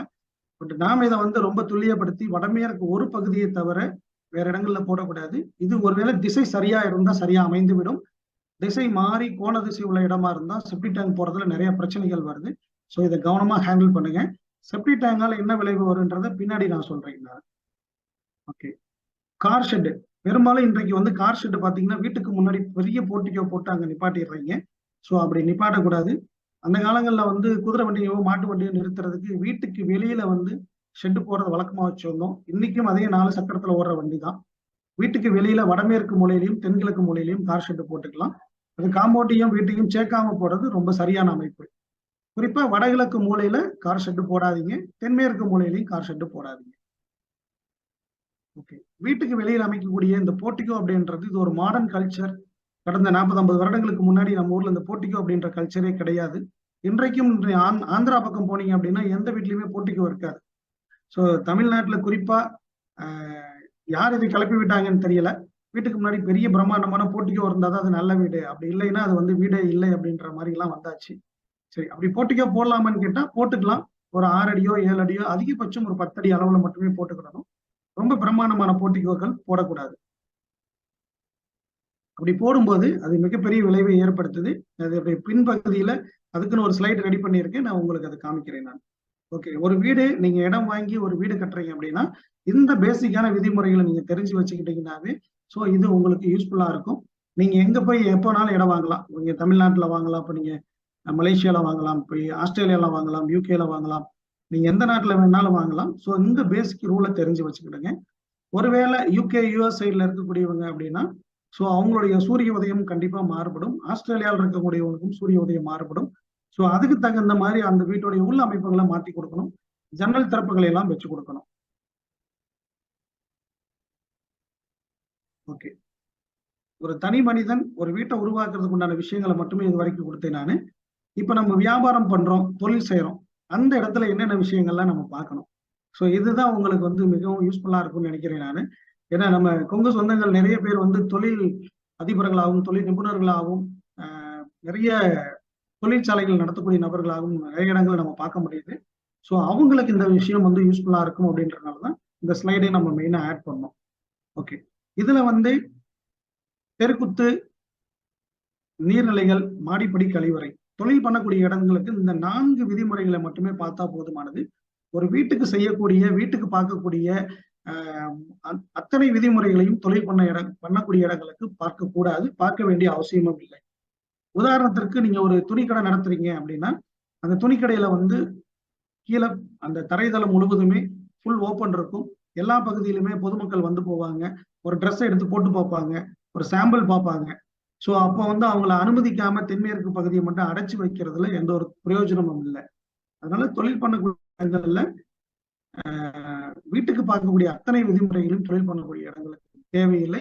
சில பல தவறுகள் இருக்கும், அப்போதுதான் அங்க வியாபாரம் சரியாக நடக்கும். வீடுன்றது குடும்பம் நடத்தக்கூடிய இடம், அது ஒரு பாதுகாப்பான இடம். தொழில் பண்ணக்கூடிய இடம் அப்படின்றது டிரான்சாக்சன், குடுக்கல் வாங்கல் பண்ணக்கூடிய இடம். அங்க வியாபாரம் நடக்கணும், அதன் மூலம் வருமானம் வரணும், அது மேலும் மேலும் பெருகணும். வாங்கிட்டு போறவங்களும் அதை வச்சு வேற ஏதோ ஒரு விஷயங்கள் பண்ணணும். அதனால தொழில் பண்ணக்கூடிய இடங்களுக்கு ஒரு 4 விதிமுறைகளை மட்டுமே நான் தொகுத்திருக்கேன். அதுல குறிப்பா ரோடு குத்தல் உள்ள இடங்களை நாம எடுக்கக்கூடாது. நான் ஏற்கனவே சொல்லியிருக்கேன், T junction, white junction, L bend, S bend, dead end, neutral தெருக்குத்து இப்படி சொல்லக்கூடிய எந்த தெருக்குத்து உள்ள இடங்களையும் தொழில் பண்ணக்கூடிய தொழிற்சாலை உள்ள இடங்கள்ல எடுக்காதீங்க. ஸோ அதுவும் பெரிய ஆபத்தை கொடுக்கக்கூடியது. இரண்டாவது, நீர்நிலைகள். நம்ம பொதுவா ஒரு இடம் செலக்ட் பண்ணும்போது நீர்நிலைகள் எங்க வரணும் வரக்கூடாதுன்னு சொன்னேன் நான். தெற்கு, மேற்கு, தென்மேற்கு, வடமேற்கு, தென்கிழக்கு இந்த பகுதிகளில் நீர்நிலைகள் வராமல் இருக்கிறது ரொம்ப நல்லது. முடிஞ்ச வரைக்கும் நீர்நிலைகள் உள்ள இடங்களை எடுத்து தொழில் பண்ண வேண்டாம். பெரிய ஆறு ஓடுறது, அது வடக்கு பக்கம் தானே ஓடுறது, கிழக்கு பக்கம் தானே ஓடுறது அப்படின்னு சொல்லிட்டு நீங்க எடுக்கும் பொழுது அந்த ஆறு வடமேற்குல ஆரம்பிச்சு வடகிழக்கு வரைக்கும் வரும், தென்கிழக்குல ஆரம்பிச்சு வடகிழக்கு வரைக்கும் வரும். அதனாலேயும் பெரிய விளைவுகள், மோசமான விளைவுகள் ஏற்படும். தொழில் பண்ணக்கூடிய இடங்கள்ல முடிந்த வரைக்கும் நீர்நிலைகள் உள்ள இடங்களை தேர்வு செய்ய வேண்டாம். அடுத்த ரூல், மாடிப்படி. ஒரு ஃபேக்டரியா உங்களுக்கு ஒரு சின்ன படம் போட்டிருக்கேன், நீங்க பாத்தீங்கன்னா தெரியும். ஒரு ஃபேக்டரியில ஒரு ஷாப்பா இருக்கலாம், அல்லது ஒரு கடையா இருக்கலாம், ஒரு ஃபேக்டரியா இருக்கலாம், எந்த இடமா இருந்தாலும் சரி, மாடிப்படி வந்து வடக்கு, கிழக்கு, வடகிழக்கு இந்த கார்னர்ல உள்ளேயும் வெளியும் வரக்கூடாது. ஸோ அப்ப இந்த ஒரு இடங்களை தவிர மற்ற எல்லா இடங்கள்லையும் மாடிப்படி அமைச்சுக்கிடலாம். அதனால எந்த ஒரு கெடுதலையும் அது கொடுக்கறது. அடுத்ததா டாய்லெட். அடுத்த படத்தை பார்த்தீங்கன்னா தெரியும் உங்களுக்கு.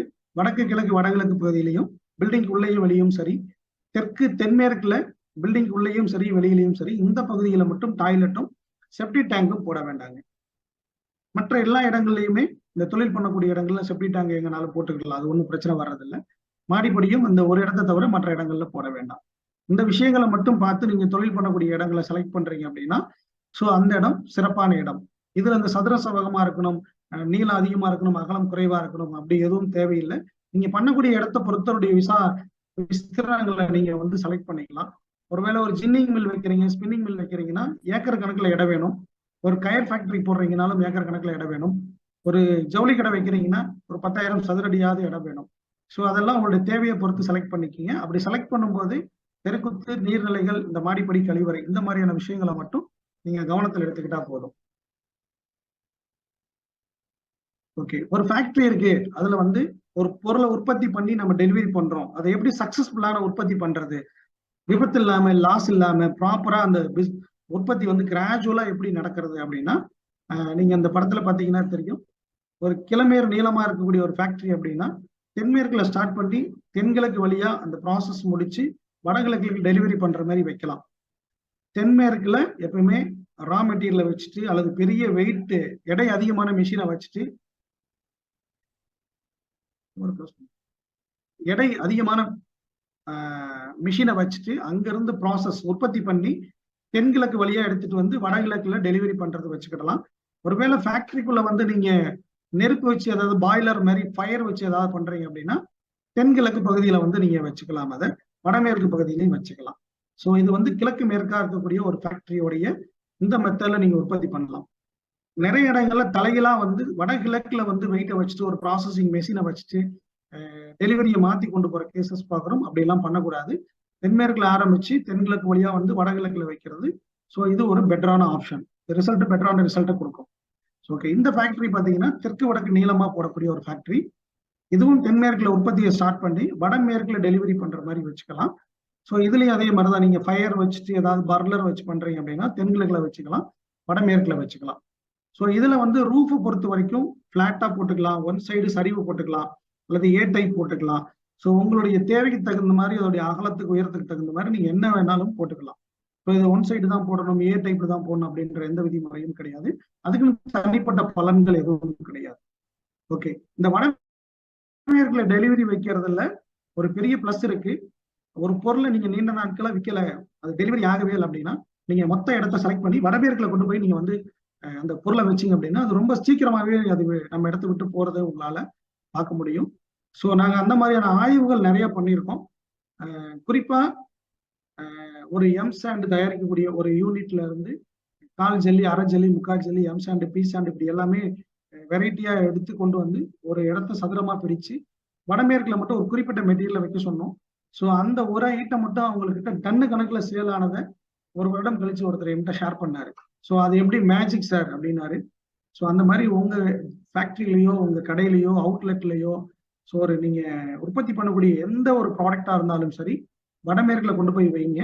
ஸோ அது ரொம்ப சீக்கிரமா வெளியேறக்கூடிய அந்த வாய்ப்பு அங்க ஏற்படுத்தி கொடுக்கப்படும். ஓகே, பில்டிங்ல இது வந்து ஃபேக்டரியோடைய அந்த ப்ரொசீஜர். பில்டிங்ல வந்து நம்ம மக்கள் குறிப்பா கொங்கு பெல்ட்ல மட்டும்தான் இந்த தவறு பண்றாங்க. ஒரு நீளமா இருக்கக்கூடிய ஒரு ஃபேக்டரியில வடகிழக்கு மூலையிலையும் தென்மேற்கு மூலையிலையும் அட்மின் ஆபீஸ் போட்டுறாங்க, கேபின் போட்டுறாங்க. ஸோ இது காலங்காலமாவே இயல்பா நடந்துட்டு இருக்கக்கூடிய விஷயம்.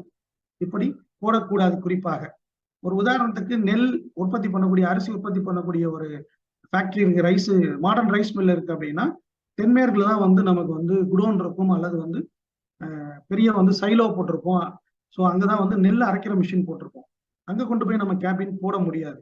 ஸோ அப்போ தென்மேற்குல வந்து ப்ராசஸிங்கை ஸ்டார்ட் பண்ணி தென்கிழக்கு வழியா வந்து வடகிழக்குல டெலிவரி கொடுக்கறது தான் சரியான மெத்தட். அப்படி வடகிழக்குலையும் கொண்டு போய் நம்ம ஆட்கள் கேபினை போட்டு லாக் பண்ணி வச்சிருவாங்க.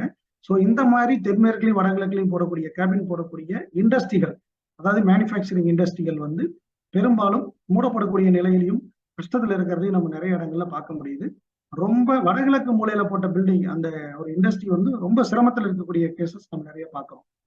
சரி, எங்க போடணும் அப்படின்றதும் நான் அடுத்த ஸ்லைட்ல சொல்றேன். இந்த வடகிழக்கு ஒரு காரணத்தை தவிர தென்மேற்கு ஒரு காரணம் தவிர பில்டிங்குள்ள மற்ற எந்த பகுதியில வேணாலும் நீங்க வந்து அட்மின் ஆபீஸ் போட்டுக்கலாம். இது வந்து தொழிலுக்கு ஏற்ப, இண்டஸ்ட்ரிக்கு ஏற்ப இது மாறுபடும். போடவே கூடாத இடம் வடகிழக்குல மட்டும் போடவே போடாதீங்க. அது எந்த தொழிலா இருந்தாலும் வடகிழக்குல போட வேண்டாம். ஓகே, ஒரு தனிப்பட்ட ஒரு கேபின், ஒரு மேனேஜர், ஒரு எம்டி, ஒரு சேல்ஸ் மேனேஜர் எல்லாரும் ஒரு அமரக்கூடிய ஒரு தனிப்பட்ட கேபின் எப்படி அமைக்கணும்னா, இப்ப நீங்க படத்துல பார்த்திருக்க மாதிரி தென்மேற்குல வந்து எம்டி ரூம் கொடுத்துக்கலாம். அது மேனேஜிங் டைரக்டரா இருக்கலாம் அல்லது ஓனரா இருக்கலாம். வடக்கு பார்த்து உட்காரலாம் அல்லது கிழக்கு பார்த்து உட்காரலாம், அது உங்களுடைய வசதியை பொறுத்து. மொத்த கேபின்ல தென்கிழக்கு மூலையில மேனேஜர் அமர வச்சுக்கிடுங்க, உட்கார வச்சுக்கிடுங்க. ஸோ அந்த மேனேஜர்ன்றவர் வந்து கேஷ் ஹேண்ட்லிங் பண்ணக்கூடியவராகவோ, நம்பிக்கைக்குரியவராகவோ, நீண்ட நாட்கள் நம்ம கூட இருக்கக்கூடிய நபராகவும் நீங்க அவங்க அங்க அமர வச்சுக்கிடலாம். வடமேற்கு பகுதியில வந்து டெய்லியும் சேல்ஸ்க்காக வெளியில ஓடி ஆடி கலெக்ஷன் பார்த்துட்டு வரவங்க, டிரான்ஸ்போர்ட் டெலிவரி போறவங்களை வந்து வடமேற்குல நீங்க வைக்கலாம். இந்த மேனேஜரையும் சேல்ஸ்மேனையும் மாத்தி வைக்க கூடாது. மாத்தி வச்சீங்க அப்படின்னா ஸோ உங்க கூட ஆட்கள் நிரந்தரமா இருக்க மாட்டாங்க. வடகிழக்குல எப்பவுமே ரிசப்ஷன் வச்சுக்கிடுங்க. அதுதான் ரிசீவிங் ஏரியா, அது குட்டா இருக்கும். இது டைரக்ஷன் வந்து தெற்கு பார்த்து, மேற்கு பார்த்து, வடக்கு பார்த்து எப்படி உள்ள ஆஃபீஸுக்கும் இதுதான் ப்ரொசீஜர். ஸோ நீங்க ஒரு இண்டஸ்ட்ரி இருக்குன்னா இண்டஸ்ட்ரிக்கு உள்ள கேபின் பண்ணும்போது வடகிழக்கு தவிர மற்ற பகுதிகளில் பண்ணும்போது இதே விதிமுறை தான். இண்டஸ்ட்ரியை விட்டுட்டு வெளியில நீங்க அட்மின் பிளாக் பண்ணும்போது இதே விதிமுறை தான். ஓகே, இப்போ நான் வந்து உங்களுக்கு 2 விஷயம் உங்களுக்கு சொல்லியிருக்கேன். ஒன்று வந்து ஒரு இடத்த வந்து செலக்ட் பண்ணி அதுல கட்டக்கூடிய கட்டிடங்கள்ல என்னென்ன விஷயங்களை பார்க்கணும் அப்படின்றதையும் சொல்லியிருக்கேன். இடம் வாங்கும்போது என்னென்ன விஷயங்கள் பார்க்கணும்னு சொல்லியிருக்கேன். இண்டஸ்ட்ரியை ரன் பண்றோம், ஒரு தொழில் பண்ணக்கூடிய இடங்களா இருந்தா அதுல நம்ம என்னென்ன விஷயங்களை பார்க்கணும் அப்படின்றதையும் சொல்லியிருக்கேன். ஓகே, நம்ம மக்கள் குறிப்பா கொங்கு மண்டலத்துல அதிகப்படியான தவறுகள் எங்க பண்றாங்க அப்படின்றத ஒரு 4-5 பாயிண்ட் மட்டும் எடுத்து வச்சிருக்கேன். அதை உங்களுக்கு ஷேர் பண்றேன். பூஜை அறை. இந்த பூஜை அறை கான்செப்ட் பாத்தீங்கன்னா கடந்த ஒரு 30 வருடங்களுக்கு 35 வருடங்களுக்கு முன்னாடி வரைக்கும் நம்ம வீடுகள்ல பூஜை அறை அப்படின்றதே கிடையாது. அப்படி இருந்த வீடுகள்ல வீட்டுக்கு வெளியில ஒரு பூஜை அறை இருக்கும். அப்படி இல்லைன்னா ஒரு மாடத்துல வந்து முக்கோணமா இருக்கக்கூடிய மாடத்துல சாயங்காலம் அகல் விளக்கு வைக்கிறத வழக்கமா வச்சிருந்தாங்க. இன்றைக்கு நம்ம ஊர்ல வந்து கோவில் வீடு அப்படின்னு சொல்லி நம்ம சமுதாயத்துல வழிபடக்கூடிய ஊர்களை நம்ம பார்க்க முடிகிறது. அப்படி இருந்த இந்த பூஜை அறை இந்த மீடியாக்களுடைய வளர்ச்சியால மக்களை ஒரு மாதிரி டைவர்ஷன் பண்ணி எல்லா வீடுகள்லயும் இந்த பூஜை அறையை கொண்டு வந்துட்டாங்க. அப்படி கொண்டு வந்த வீடுகள்ல குறிப்பா வடக்கு கிழக்கு இந்த படத்துல பாத்தீங்கன்னா தெரியும். வடக்கு கிழக்கு வடகிழக்கு தென்மேற்கு பகுதியில பூஜை அறை உள்ள வீடுகள் நிறைய பார்க்க முடியுது. ஸோ இது வந்து ஒரு ஆரோக்கியமான அமைப்பு இல்லை. இப்படி வடக்கு கிழக்கு வடகிழக்குல உள்ள பூஜை அறை உள்ள வீடுகள்ல வீட்டுடைய முதல் வாரிசு எஜமான், அந்த வீட்டுடைய எஜமான் இவங்க எல்லாருமே சஃபர் ஆகுறாங்க. இதுல பைனான்சியல் இஷ்யூ, ஹெல்த் இஷ்யூ எல்லாமே பார்க்க முடியுது. தென்மேற்குல பூஜை அறை உள்ள வீடுகள்லையும் இந்த பிரச்சனை தொடுறதை நம்ம நிறைய இடங்கள்ல பார்க்க முடியும். ஸோ குறிப்பா கல்யாணம் ஆகாத கேசஸ் உள்ள வீடுகள்ல இந்த வடகிழக்குல பூஜை அறையும் தென்மேற்குல பூஜை அறை உள்ள வீடுகளையும் பார்க்க முடியும். ஸோ இந்த தவறு நிறைய வீடுகள்ல பண்றாங்க. ஸோ இதை பண்ணாதீங்க. அப்ப பூஜை அறையை எந்த இடங்கள்ல வைக்காம எங்க வைக்கலாமான்னு கேட்டா இந்த வைக்கக்கூடாத இடங்களை நான் சொல்லிட்டேன். அப்ப வைக்கக்கூடிய மற்ற இடங்கள்ல நீங்க வந்து வச்சுக்கலாம் அப்படின்றதான் அர்த்தம். வடக்கு கிழக்கு வடகிழக்குல தென்மேற்குல பூஜை அறை வைக்காதீங்க. மற்ற பகுதிகளில் நீங்க உங்க வீட்டுல எங்க இடம் இருக்கோ அங்க வச்சுக்கோங்க. ரொம்ப பழமையான முறையா சொல்லக்கூடிய வீட்டுல மாடத்துல விளக்கு வைக்கிறது, வீட்டுக்கு வெளியில ஒரு பூஜை அறை வைக்கிறது, இந்த மாதிரி விஷயங்கள் முடிஞ்சா பண்ணுங்க. அப்படி இல்லைன்னா வீட்டுக்குள்ளேயும் ஒரு கபோர்ட் ஒர்க் மாதிரி கூட பண்ணுங்க. ஒரு அறையா பண்றீங்க அப்படின்னா கொஞ்சம் பாதுகாப்பா பண்ணிக்கிங்க. வடக்கு கிழக்கு வடகிழக்கு பகுதியில பண்ணாதீங்க. ரொம்ப தவறான அமைப்பும் கூட. ஓகே, இந்த பூஜை அறைக்கு பின்னாடி என்ன இருக்கு அப்படின்னா கடவுள் இருக்காரு, சக்தி இருக்குது, அதை நம்ம ரொம்ப விவாதிக்க வேண்டாம். அதையெல்லாம் தாண்டி ஒரு வீட்டுல 10க்கு 10 ரூமை விட அந்த ரூம் சைஸ் ரொம்ப சின்னதா இருக்குது அப்படின்னா அது எந்த வகையிலையும் பயனளிக்காது. அது யூஸ்லெஸ் ரூம் அப்படின்னு சொல்லுவேன் நான். நீங்க 10க்கு 10 அறை ரூம் சைஸை விட நீங்க சின்னதா பண்றீங்க அப்படின்னா அது வந்து டாய்லெட்டாவோ ஸ்டோர் ரூமாவோ பூஜை ரூமாவோ அல்லது யூட்டிலிட்டியாவோ தான் நம்ம அதை பயன்படுத்துறோம். அது புழக்கத்துக்கு பயனளிக்காத ரூம் அது. இப்போ வடக்கு கிழக்கு வடகிழக்குல ஸோ நீங்க அதை விட சின்னதா போடுறீங்கன்னா அந்த இடம் இருண்டுடும். அதுல ஜன்னல் வைக்க மாட்டோம், டோர் வைக்க மாட்டோம். ஸோ அந்த இடம் குடோன் மாதிரியான ஒரு சூழலை கொடுத்துரும். அதனாலதான் அந்த இடம் மூடப்பட்ட அமைப்பா மாறி அது நெகட்டிவான பலனை கொடுக்கறது. தென்மேற்கு பெட்ரூம்லயும் அதே மாதிரி நீங்க ஒரு சின்ன ரூம் பண்றீங்க அப்படின்னா ஸோ அந்த இடத்த நம்ம பயன்படுத்த மாட்டோம். அதை பயன்படுத்தாத விடும் பொழுதுதான் அங்க குடும்பத்துக்குள்ள புருஷ முன்னாடி உறவுல ஆரம்பிச்சு குடுக்கல் வாங்கல இருந்து மான மரியாதையில இருந்து எல்லாத்தையுமே அதை வந்து கெடுத்து விட்டு நெகட்டிவா கொண்டு போய் விட்டுறது. தென்மேற்கு மாஸ்டர் பெட்ரூமா பயன்படுத்தாத வீடுகள்ல நம்ம பல பிரச்சனைகளை பார்க்கிறோம். ஸோ அதனால அந்த ரூமையும் பூஜை அறையாக பயன்படுத்தக்கூடாது. அந்த ரூமை பெட்ரூமா மட்டும்தான், தென்மேற்கு மாஸ்டர் பெட்ரூமா மட்டும்தான் அதை பயன்படுத்தணும். ஸோ அப்ப 10க்கு 10 விட நீங்க கூட இருந்தா தான் அதை நீங்க பயன்படுத்துவீங்க. சிறிய ரூமா இருந்தா அதை நீங்க பயன்படுத்த மாட்டீங்க. ஸோ நான் இந்த ஆங்கிள் தான் அது சொல்லப்பட்டது. இந்த நீங்க கடவுள் பின்னாடி போயிட்டு நீ நிறைய கொஸ்டின் பண்ணாதீங்க. ஓகே, ஒரு வீடுகள்ல போர்ட்டிகோ எந்த அளவுல போடணும், முன்னாடி வந்து வீட்டுல போர்ட்டிகோ போட்டுக்கலாம்னு சொல்லியிருந்தேன். அப்போ ஒரு 7 அடியோ 6 அடியோ 10 அடியோ போட்டுக்கலாம்னு சொல்லியிருந்தேன். இப்ப நீங்க படத்துல பார்க்கக்கூடிய இந்த ஒரு போர்ட்டிகோ வந்து ஒரு தவறான அமைப்பு. ஸோ இது வந்து வடகிழக்கு வெட்டுப்பட்ட போர்ட்டிகோன்னு சொல்லுவோம். இது ஆல்மோஸ்ட் வடக்கு கிழக்கு எல்லை வரை கட்டப்பட்ட கட்டிடம் இது. ஸோ இதுவும் தவறு. இந்த போர்ட்டிகோ பார்த்தீங்கன்னா ரொம்ப ஒரு பிரம்மாண்டமான அமைப்புல இருக்கும். 2-3 கார் நிப்பாட்டுற மாதிரி வீட்டுல முக்கால்வாசி அளவுக்கு ஒரு பெரிய போர்ட்டிகோ போட்டிருக்காங்க. ஸோ இந்த மாதிரி அமைப்பும் தவறு. ஸோ இந்த ஷெட்டு பார்த்தீங்கன்னா இப்போ வந்து இது கொங்கு பெல்ட்லயே வந்து ரொம்ப மாடர்ன் கல்ச்சரா ஓடிட்டு இருக்குது. ஸோ இந்த மாதிரி காம்பவுண்ட் வரைக்கும் ஒரு பிரமிடு மாதிரியோ ஒன் சைடு சரிவு மாதிரியோ ரூஃபிங் ஷீட்டை வந்து போட்டு கவர் பண்ணக்கூடிய வீடுகளை நம்ம பார்க்க முடியுது. ஸோ இதுவும் ஒரு ஆபத்தான அமைப்பு, இதுவும் தவறான அமைப்பு. ஓகே, இந்த ரூஃபிங் ஷீட்டு, இந்த போர்ட்டிகோ இதெல்லாம் போடும்பொழுது என்ன விளைவுகள் ஏற்படும் அதை தெரிந்தா நீங்க இதுக்கு உண்டான பலனை தெரிஞ்சா நீங்க அக்செப்ட் பண்ணிக்கிடுவீங்க. இந்த மாதிரி வடக்கு கிழக்கு எல்லை வரை போடப்பட்ட இந்த ஷெட்ல உள்ள வீடுகள்ல குடும்பத்துடன் விபத்து நடக்கக்கூடியதை நம்ம பார்க்க முடியுது. குறிப்பா திரு ராஜ் சார் அவங்கள சந்திச்சுட்டு நான் வந்து கிளம்பும் போது எனக்கு திருப்பூர்ல இருந்து ஒரு அழைப்பு. திருமுருகன் பூண்டி பக்கத்துல இருந்து ஒரு அம்மையார் கூப்பிடுறாங்க. நான் உங்க ஊர்ல தாங்க இருக்கேன், சொல்லுங்க என்னோட சப்போர்ட் என்ன வேணும்னு கேட்கிறேன். அவங்க வந்து எங்க வீட்டுக்கு வந்து போக முடியுமான்னு கேட்கறாங்க. வீட்டுக்கு போறேன். அவங்க என்னோட வீடியோ பார்த்துட்டு வடக்கு பகுதியில போட்டிருந்த ஒரு பெரிய ஷெட்டை வந்து கழட்டிட்டாங்க. ஷெட்டு போட்டு 31வது நாள் வந்து அவங்க விபத்தை சந்திக்கிறாங்க. சார் உங்க வீடியோ பார்த்துட்டு நான் கழட்டிட்டேன் சார், எங்க வீடு சரியா இருக்குதான்னு கேட்கறாங்க. இந்த வீட்டுல அனைத்தும் சரியா இருந்து ஜன்னலை மட்டும் கொஞ்சம் பெருசுபடுத்திக்கன்னு சொல்லிட்டு நான் கிளம்பிட்டேன்.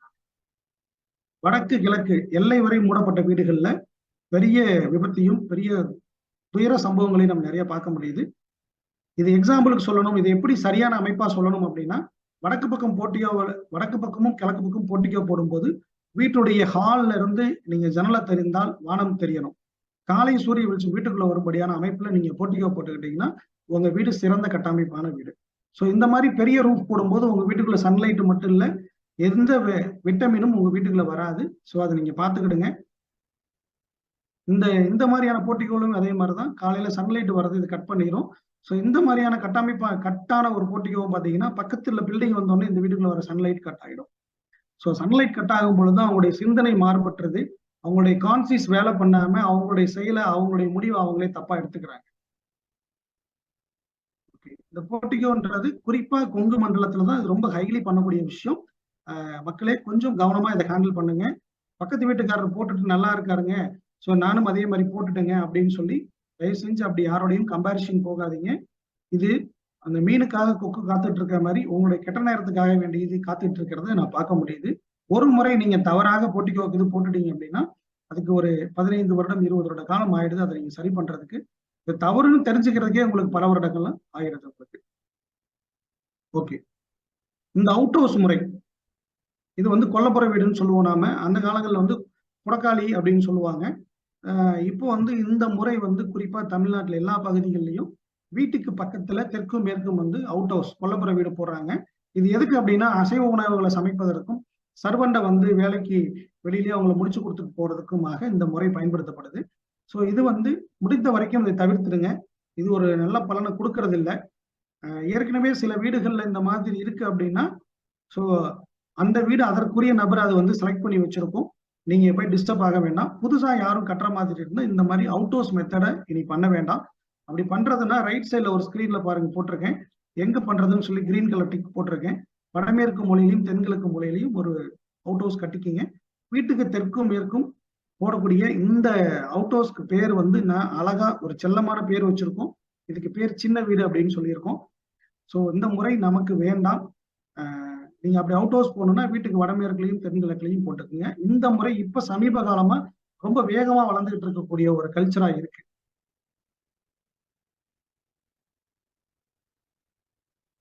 இந்த முன்னாடி சொன்ன இந்த 4 விஷயங்கள் கொங்கு மண்டலத்தில் அதிகமாக நடக்கக்கூடிய தவறுகள் அப்படின்னு நான் ஃபைண்ட் அவுட் பண்ணியிருக்கேன். இன்னும் நிறைய இருக்கு. இது ரொம்ப ஜாஸ்தியா இப்ப சமீபமா பேசப்படக்கூடிய விஷயங்கள். ஓகே, சில ஜெனரலான கேள்விகள் மட்டும் உங்களுக்கு எடுத்து வச்சிருக்கேன். இது நிறைய வீடுகள்ல இப்போ சமீப காலமா இந்த பிரச்சனைகள் இருக்கு. ஸோ இதோட நம்ம இந்த இதை வந்து கம்ப்ளீட் பண்ணிக்கலாம். திருமண தடை நிறைய வீடுகள்ல இருக்கு. அதுவும் 30 வயதை கடந்த ஆண் பெண் இந்த நேரங்கள்ல நிறைய பேர் இருக்காங்க. தொழில் நஷ்டம் வந்து நிறைய பேர் சந்திச்சுட்டு இருக்காங்க. எதை தொழில் செய்தாலும் நஷ்டம் அப்படின்ற ஒரு சூழல் இருக்கு. இதுக்கு வாஸ்தவத்துல என்ன காரணம் அப்படின்னு தெரிஞ்சுக்கிடுவோம். குழந்தையின்மை அப்படின்றது இன்னைக்கு ஊரெல்லாம் பாத்தீங்கன்னா இன்னைக்கு ஒரு கவர்மெண்ட் பஸ்ஸையே வந்து இன்ஃபெர்டிலிட்டிக்காக வேண்டி சில மருத்துவமனைகள் எடுத்து பஸ்ஸை முழுக்க விளம்பரம் பண்றாங்க. ஒரு ரேடியோ சேனலை ஓபன் பண்ணா எல்லாத்துலயுமே அந்த குழந்தையின்மைக்கான விளம்பரம் வர்றதை பார்க்க முடியுது. ரொம்ப ஜாஸ்தியா இருக்கு. அப்புறம் திருமணம் நடந்தாலும் கலப்பு திருமணம், காதல் திருமணம் அப்படின்ற விஷயமும் ரொம்ப ஜாஸ்தியா இருக்கு. அப்புறம் இருக்கிற வியாதியிலேயே கேன்சர் அப்படின்ற டிசீஸ் வந்து ரொம்ப ஜாஸ்தி வந்துட்டு இருக்கு இப்போ சமீபத்துல சர்வேல. ஸோ இதுக்கெல்லாம் என்ன காரணம், நம்ம வீட்டமைப்புல எங்க தவறு இருக்கும் அப்படின்னா வடக்கு கிழக்கு வெட்டுப்பட்ட வீடுகள்ல திருமணம் நடக்கிறது இல்லை. அப்படி நடந்தாலும் அது கலப்பு திருமணம், காதல் திருமணம் தான் விஷயங்களை உருவாக்கி விட்டுறது. ஹார்ட் அட்டாக் அப்படின்ற விஷயமும் இந்த வடகிழக்கு வெட்டுப்பட்ட வீடுகள்ல தான் வருது. வடகிழக்குல ஆரம்பிச்சு வடக்கு கிழக்கு வடமேற்கு வடகிழக்குல ஆரம்பிச்சு வடக்கு, கிழக்கு, தென்கிழக்கு இந்த பகுதியில் வரை வீட்டுக்குள்ளேயும் சரி, வெளியிலையும் சரி, ஒரு தவறான இடத்துல மாடிப்படி போட்ட வீடுகள்லையும் இந்த குழந்தையின்மை பிரச்சனை ரொம்ப ஜாஸ்தி வருது. ஒரு ஆணுக்கு மலட்டுத்தன்மை இருக்குது அப்படின்னா, அது வடகிழக்கு மூலையில கழிவறையோ, பூஜை அறையோ, சமையல் அறையோ அல்லது மாடிப்படியோ, ஸ்டோர் ரூமோ, ஓவர் ஹெட் டேங்கோ இருந்தாதான் அந்த வீட்டுல இந்த மலட்டுத்தன்மை அப்படின்ற விஷயம் இருக்கு.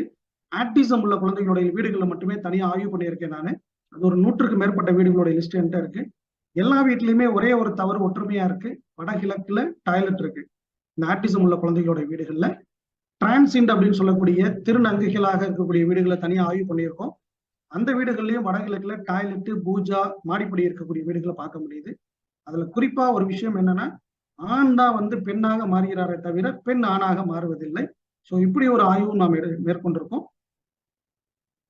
கேன்சர் வருவதற்கு காரணமான கட்டமைப்பு என்ன தவறு அப்படின்னு பாத்தீங்கன்னா, வடக்கு மத்தியத்துல போடக்கூடிய கழிவுநீர் தொட்டியும், வடகிழக்கு மூலையில போடக்கூடிய கழிவுநீர் தொட்டியும், கிழக்கு மத்தியத்துல போடக்கூடிய கழிவுநீர் தொட்டி தான் இந்த கேன்சரை உருவாக்கக்கூடியது. நீங்க கேன்சர் வந்த வீடுகளை நம்ம ஆய்வு பண்ணணும் அப்படின்னா, வடக்கு மத்தியத்திலேயோ, வடகிழக்கு மூலையிலயோ, கிழக்கு மத்தியத்திலேயோ கழிவுநீர் தொட்டி இருக்கிறத நம்மளால பார்க்க முடியாது. இளம் வயதுல ஹார்ட் அட்டாக்ல ஒருத்தர் இறந்து போறாருங்க அப்படின்னா, 2 திருமணம், 3 திருமணம் பண்ணிக்கிறாங்க, முறை தவறிய திருமணங்கள் அந்த மாதிரியான விஷயங்கள் பண்றாங்கன்னா, தெற்கு மேற்கு பகுதியில் அவுட் ஹவுஸ் இருக்கக்கூடிய அமைப்புகளும் பார்க்க முடியுது. ஓகே, இந்த போர்ட்டிகோன்றது எல்லை வரை போடும் பொழுதும் அவங்களுடைய மனம் வேலை செய்யாமல், பிரித்து பார்த்து நல்லது கெட்டதை ஆய்வு பண்ண முடியாமல் அவர்கள் தவறு செய்வதையும் நம்மளால் பார்க்க முடியுது. கிழக்கு மூடப்பட்ட வீட்டிலும், வடக்கு மூடப்பட்ட வீட்டிலும், அதாவது எல்லை வரை பில்டிங் கட்டுறது, சுவரே பொது சுவரா வீடு கட்டுறது, சன்லைட் வீட்டுக்குள்ள வர முடியாத வீடுகள்ல, வடக்கு கிழக்கு மூடப்பட்ட வீட்டுல திருமணம் ஆகாத முதிர் கன்னிகள், முதிர் காளைகள் இருக்கிறதையும் பார்க்க முடியுது. கிழக்கு கம்ப்ளீட்டா மூடப்பட்ட வீட்லையும், வடகிழக்கு வெட்டுப்பட்ட வீட்டிலையும், தென்மேற்குல பெட்ரூம் இல்லாத வீடுகள்லையும் கலப்பு திருமணம், காதல் திருமணம் விஷயங்கள் நடக்கிறத நம்மளால பார்க்க முடிகிறது. இது வந்து ஓரளவுக்கு நான் உங்களுக்கு எடுத்திருக்கேன். இதை பத்தி பேசணும்னா ஒரு 2 நாள் வேணும். அவ்வளவு பெரிய சப்ஜெக்ட் இது. ஸோ நம்ம டீட்டெயிலா ஒன்னொன்னுக்கும் புள்ளி விவரங்களோட நம்மளால சொல்ல முடியும். ஓகே, இந்த இதுல 3/4 மணி நேரம் ஆச்சுன்னு நினைக்கிறேன். ஓரளவுக்கு உங்களுக்கு வாஸ்து பத்தின விஷயங்கள் நான் உங்களுக்கு ஷேர் பண்ணியிருக்கேன். பார்த்து உங்களுக்கு நிறைய சந்தேகங்கள் வந்திருக்கும்.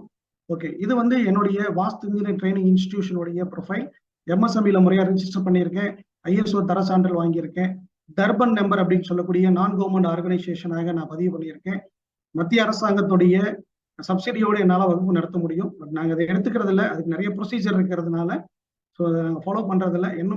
இன்றைக்கும் ஒரு சேலத்தை சேர்ந்த ஒரு பெண்மணி வந்து என்னை இன்னைக்கும் ஃபாலோ பண்ணிட்டு இருக்காங்க. சார் எங்களோட நீங்க டையப் ஆகுங்க, உங்களுக்கு வந்து நாங்கள் சப்சிடி பண்ணி தரோம், நீங்க பெரிய லெவல்ல பண்ணுங்கன்றாங்க. ஸோ நம்ம அப்படி பண்றதில்லை. அப்படி பண்ணும் பொழுது தமிழ்நாட்டில் என்னை போல வாஸ்து நிபுணர்கள் நிறைய பேர் இருக்காங்க.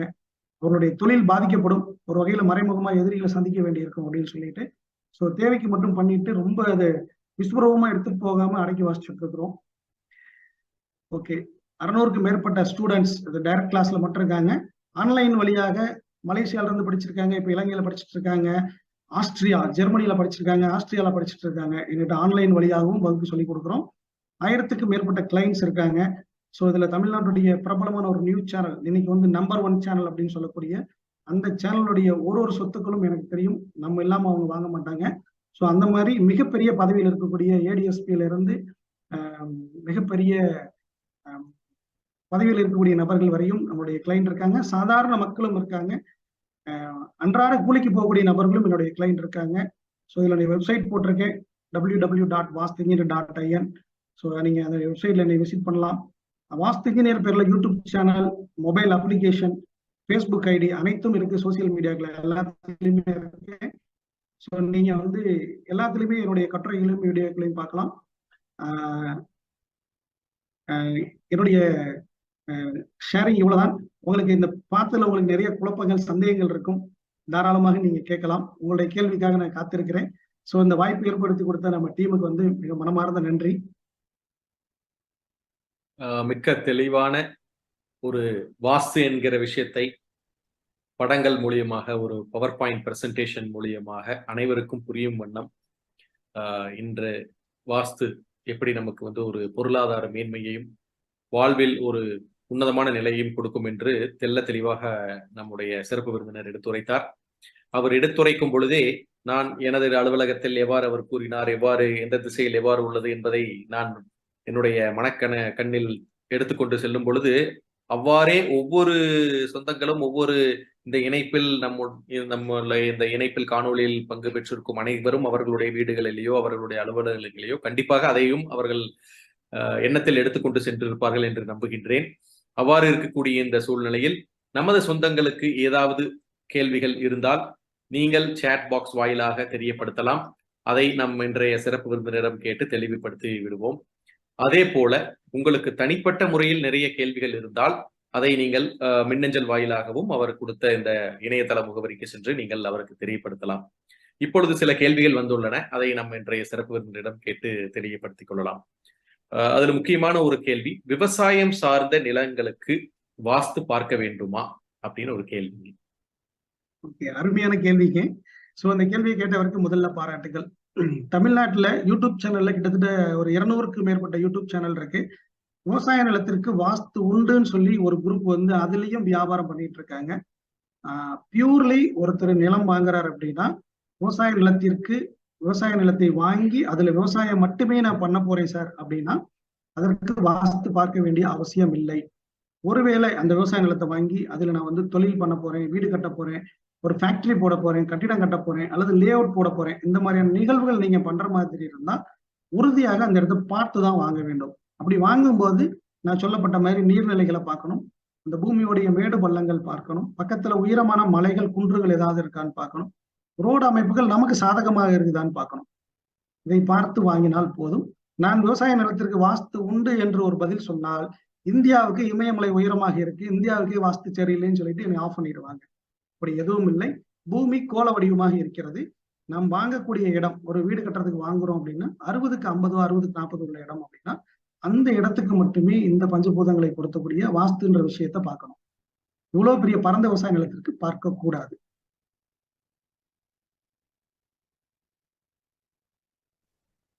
மிக்க தெளிவான ஒரு விளக்கம். அடுத்ததாக நமது சேட் பாக்ஸ் வாயிலாக நிறைய கேள்விகள் வந்து கொண்டு இருக்கின்றன. ஸ்டேர்கேஸ் கீழே நம்ம ஸ்டோரேஜுக்காக யூஸ் பண்ணலாமா அப்படின்னு ஒரு கேள்வி வந்திருக்குங்க. ஓகே, அந்த மாடிப்படின்றது எனக்கு நீண்ட காலமாக ஆய்வுக்காக எடுக்கப்பட்ட ஒரு விஷயம். மாடிப்படி 20 அடி அகலம், வீடு வந்து 22 அடி அகலத்துல வீடு கட்டுறீங்கன்னா பெரும்பாலான மாடிப்படிகள் தவறாதான் வரும். இதுல கிளாக் வைஸ் வலதுகை பக்கமாக ஏறக்கூடியது, இடதுகை பக்கமாக ஏறக்கூடியது அப்படின்லாம் சொல்லப்படுறது. அப்படி மாடிப்படியில எந்த ஒரு வலதுகை பக்கம் ஏறும் பொழுதும் கூடுதலான பலன் இல்லை, இடதுகை பக்கம் ஏறும் பொழுதும் கூடுதலான பலன் இல்லை. வீட்டுக்குள்ள போடக்கூடிய மாடிப்படிக்கு கீழே நீங்க ஸ்டோர் வச்சுக்கலாம், கழிவறைகள் கூட வச்சுக்கலாம், எந்த ஒரு பிரச்சனையும் இல்லை. வீட்டுக்கு வெளியில அமைக்கக்கூடிய மாடிப்படியில எந்த ஒரு அறையும் வைக்காதீங்க. அப்படி வச்சீங்க அப்படின்னா, உதாரணத்துக்கு வடமேற்குல வைக்கக்கூடிய மாடிப்படியாக இருந்தால் மேற்கு பகுதி வளர்ந்ததாக எடுத்துக்கொள்வோம், வடகிழக்கு வெட்டுப்பட்டதாக எடுத்துக்கிட்டு அதுக்குரிய பலன் வந்து நெகட்டிவா நம்ம சொல்லுவோம்.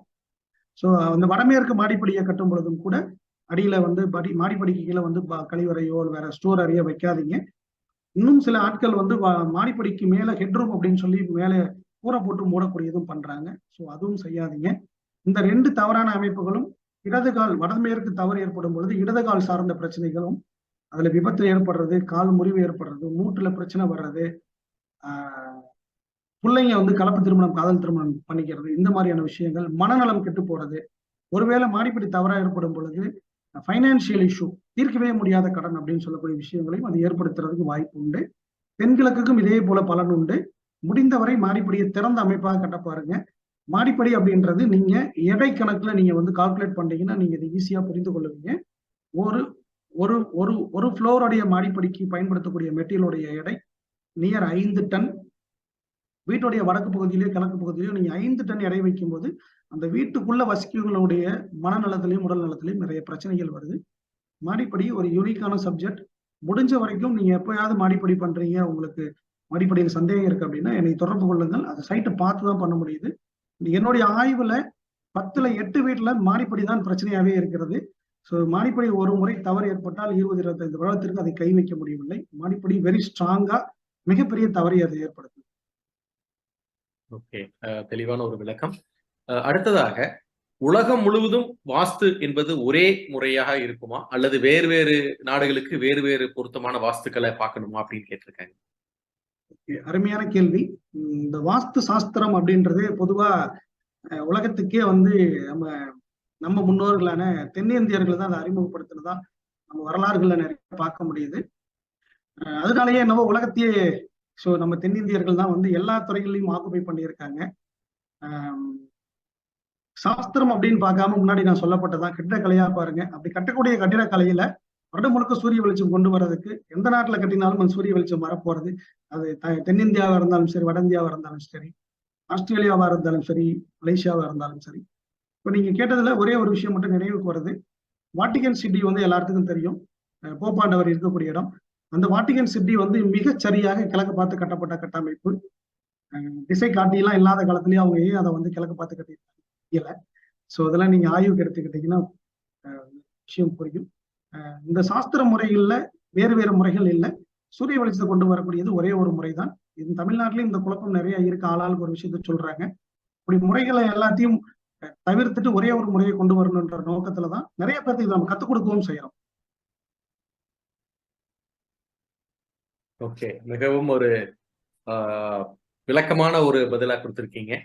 அடுத்ததாக ரோடு குத்தல். இந்த ரோடு குத்தல் பத்தி ஒரு விளக்கம் கேட்டிருக்காருங்க. அதாவது ரோடு குத்துங்கிறது டைரக்டா ரோடு வந்து நம்ம இடத்துல குத்தலாக அல்லது பில்டிங்ல குத்தலாக இருப்பது மட்டும் தான் எடுத்துக்கொள்ள வேண்டுமா, அல்லது இந்த ரோடு குத்தல் வருவதற்கு அதற்கு முன் இடையில வேறு ஏதாவது ரோடு இருந்தா அதையும் கணக்கில் எடுத்துக்கணுமா அப்படின்னு கேட்டிருக்காங்க. தமிழ்நாட்டுல முதல்ல இந்த ரோடு குத்தல் நன்மையே செய்வதில்லை அப்படின்னு டிக்ளேர் பண்ணது நான் தான். ஆரம்ப காலங்கள்ல ஏன் 5 வருடத்துக்கு முன்பு வரை உச்ச தெருக்குத்து, கோடீஸ்வர தெருக்குத்து, குபேர தெருக்குத்து அப்படின்னு சொல்லி தெருக்குத்து உள்ள இடங்களை வந்து நம்ம தலையில கட்டி நம்ம நிறைய மக்களை வந்து நடுத்தெரு கொண்டு வந்த கேசஸ் நம்ம ஊர்ல பார்க்க முடியுது. ஈசானியத்துல தெருக்குத்து வந்தா நல்லது, வாவியத்துல தெருக்குத்து வந்தா நல்லது அப்படின்லாம் சொல்லப்பட்டது உண்டு. ஓகே, பொதுவாக என்னுடைய ஆய்வுல தெருக்குத்து எங்கேயுமே நல்லது பண்ணல. ஸோ ஒருவேளை அப்படி நல்லது பண்ணியிருந்தா என்னைய போல வாஸ்து நிபுணர்கள் அந்த மாதிரி தெருக்குத்துல உட்காந்துட்டு கோடீஸ்வரனாவே வாழ்ந்திருக்கலாமே.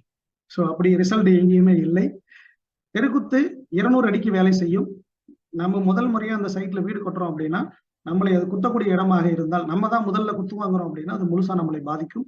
நமக்கு முன்னாடி 2 பிளாட் வந்துருச்சு, 2 பேர் வீடு கட்டிட்டாங்கன்னா அதோடைய பாதிப்பு தாக்கம் ரொம்ப குறைவாயிடும். ஒருவேளை 100 அடி அகலம், 60 அடி அகலம் உள்ள ரோட்டுக்கு ஆப்போசிட்ல ஒரு ரோடு குத்தல் வருது அப்படின்னா, ஸோ அதனுடைய டிஸ்டன்ஸ் குறையும் பொழுதும் அதனுடைய தாக்கம் ரொம்ப குறைவாக இருக்கும்.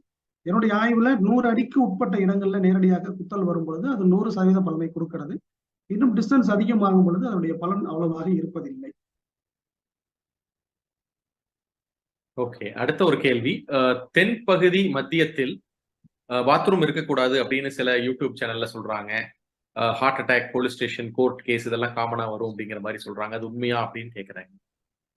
ஓகே, வீட்டுக்குள்ள அமைக்கக்கூடிய கழிவறை, பூஜை அறை, மாடிப்படி இந்த 3 விஷயங்கள் வீட்டுடைய தெற்கு மத்தியமும் மேற்கு மத்தியமத்துல தான் அமைக்கணும். வேற உட்பகுதியில அமைக்க கூடாது. அப்படி ஒருத்தர் தவறா பதிவு போட்டிருக்காங்க அப்படின்னா அவங்க இந்த துறை இன்னும் நிறைய ஆய்வு பண்ணல அப்படின்னு அர்த்தம். இந்த இடத்துக்கு வந்து நான் வந்து இன்ஜினியரா ஒரு பதில் தரேன். நான் இதுக்கு பிளஸ் ஆர் மைனஸ் அப்படின்னு ஒரு இடம் இருக்கு. டாலரன்ஸ் அப்படின்னு சொல்லுவோம். இது வந்து இன்ஜினியரிங்ல பயன்படுத்தக்கூடிய வேர்டு. இது பாசிட்டிவான இடமும் இல்லாத நெகட்டிவான இடமும் இல்லாத ஒரு இடம் அப்படின்னா அது தெற்கு மத்தியமும் மேற்கு மத்தியமும். இதை தெரிஞ்சுக்கணும்னா முதல்ல திசை தெரியணும். திசை தெரிஞ்ச பிறகுதான் நம்ம அந்த இடத்த செலக்ட் பண்ணணும். அப்படி இல்லாம ஒருவேளை திசை இது கோண திசையா உள்ள இடங்களா இருந்துச்சுன்னா அது தெற்குன்றது தென்மேற்காக மாறி அது வேற ஒரு பலனை கொடுத்துரும். அதன் அடிப்படையில் இருக்குது அந்த பதிவு இருந்திருக்கலாம். திசை சரியாக இருக்கும் பட்சத்துல தெற்கு மத்தியத்திலையும் மேற்கு மத்தியத்திலையும் மாடிப்படி, பூஜை அறை, கழிவறை இது 3 அமைச்சுக்கலாம். ஒரு பிரச்சனையும் வராது, பயப்பட வேண்டாம். அப்போ அவங்களுக்கு வந்து கோர்ட்டு கேஸ், போலீஸ் கேஸ் பிரச்சனை இருக்கு அப்படின்னா அது தென்கிழக்கு வளர்ந்த அமைப்பு, வெட்டுப்பட்ட அமைப்பு, உள்முலை மாடிப்படி, வடமேற்கு வெட்டுப்பட்ட அமைப்பு, உள்முலை மாடிப்படி, வளர்ந்த அமைப்பு இந்த மாதிரியான விஷயங்கள் இருந்தா போலீஸ் கேஸ், கோர்ட்டு கேஸ், தீ விபத்து, தொடர்ச்சியா அந்த வீட்டுல திருட்டு போற விஷயங்கள் எல்லாமே நடக்கும். இது இந்த தெற்கு உள்பகுதியில் இருக்கிறதுனால இந்த பிரச்சனை இல்லை. ஓகே ஓகே, மிகவும் ஒரு விளக்கம், அருமையான விளக்கம். அடுத்ததாக வீட்டின் வளாகத்திற்குள் வடகிழக்கு பகுதிகளில் துளசி செடி வளர்க்கலாமா அப்படின்னு கேட்டிருக்காங்க. துளசி செடி தாராளமாக வளர்க்கலாம். சன்லைட் வரும்படியான இடத்துல வச்சு வளர்க்கணும். ஒரு மாடம் கூட வைத்துக் கொள்ளலாம். முடிந்தவரை எடை குறைவான ஒரு இடமா அந்த இடத்துல அந்த மேடையை வந்து அந்த மாடம்னு சொல்லுவோம், அது வந்து எடை குறைவா இருந்தா ரொம்ப நல்லது. ஸோ நம்மளுடைய நிகழ்ச்சியுடைய ஆரம்பத்தில் சொல்லப்பட்டதுதான் வடகிழக்குன்றது நம்மளுடைய தலையில இருந்து மார்பு வரைக்கும் உண்டான இடம். இந்த இடத்துல வெயிட் ரொம்ப கம்மியா வச்சுக்கிடுங்க. வீட்டுக்கு வெளியில வச்சு வளங்க, சன்லைட்ல வளங்க. அப்பதான் அதுல வந்து காப்பர் கண்டென்ட் ரொம்ப ஜாஸ்தியா இருக்கும். அதை நம்ம வாயில போடும்போது அதன் மூலம் ஒரு துளி காப்பர் நமக்கு வந்து உடல்ல சேரும். சூரிய வெளிச்சம் இல்லாத நீங்க இடத்துல துளசி வளர்த்தீங்கன்னா அது காப்பர் தன்மையை அதை இழந்துரும், எடுத்துக்கொள்ளாது. ஓகே. இதே சார்ந்து இன்னொரு கேள்வி வந்திருக்குங்க. வீட்டிற்குள்ளே இன்டோர் பிளான்ட்ஸ் அப்படின்னு சொல்லி எல்லா இடத்துலயும் வீட்ல பெட்ரூம், ஹாலு எல்லா இடத்துலயும் கிச்சன் முதற்கொண்டு எல்லாருமே வளர்க்குறாங்க இன்றைய சூழ்நிலை. அந்த மாதிரி இன்டோர் பிளான்ட்ஸ் எஸ்பெஷலி மணி பிளான்ட்ஸ், ஆக்ஸிஜன் ஜெனரேஷன் பிளான்ட்ஸ் அப்படின்னு சொல்ற சில வகைகள் பிளான்ட்ஸ் எல்லாம் ஆஃபீஸ்லயும், இன்டோர்லயும் அழகுக்காகவும், அந்த ஆக்ஸிஜன் குடுக்குது அப்படிங்கிறதுக்காகவும் இன்டோர் பிளான்ட்ஸ வளர்த்துறாங்க. அது வந்து வாஸ்துக்கு ஏதாவது ப்ராப்ளம் குடுக்குமா? இல்ல அது வளர்த்தலாமா அப்படின்னு கேட்டிருக்கேன். தாராளமாக வளர்த்தலாம். அதனால எந்த ஒரு பெனிஃபிட்டும் கிடையாது, நஷ்டமும் கிடையாது. அதனால நமக்கு ஒரு கெடுதலும் கிடையாது. மணி பிளான்ட் வளர்த்துறேன்ற பேர்ல இப்ப எங்க நெருங்கிய நண்பர் ஒருத்தருடைய வீட்டுல முன்னாடி வந்து மணி பிளான்ட்னு சொல்லிட்டு வீட்டுடைய சன்லைட்டையே மறைக்கும்படியான ஒரு பிளானட்ஸ் வளர்த்துட்டு இருக்காங்க. ஸோ நான் அவர்கிட்ட பல முறை சொல்லிட்டு இருக்கேன். அவர் இன்னும் எடுத்த பாடு இல்லை.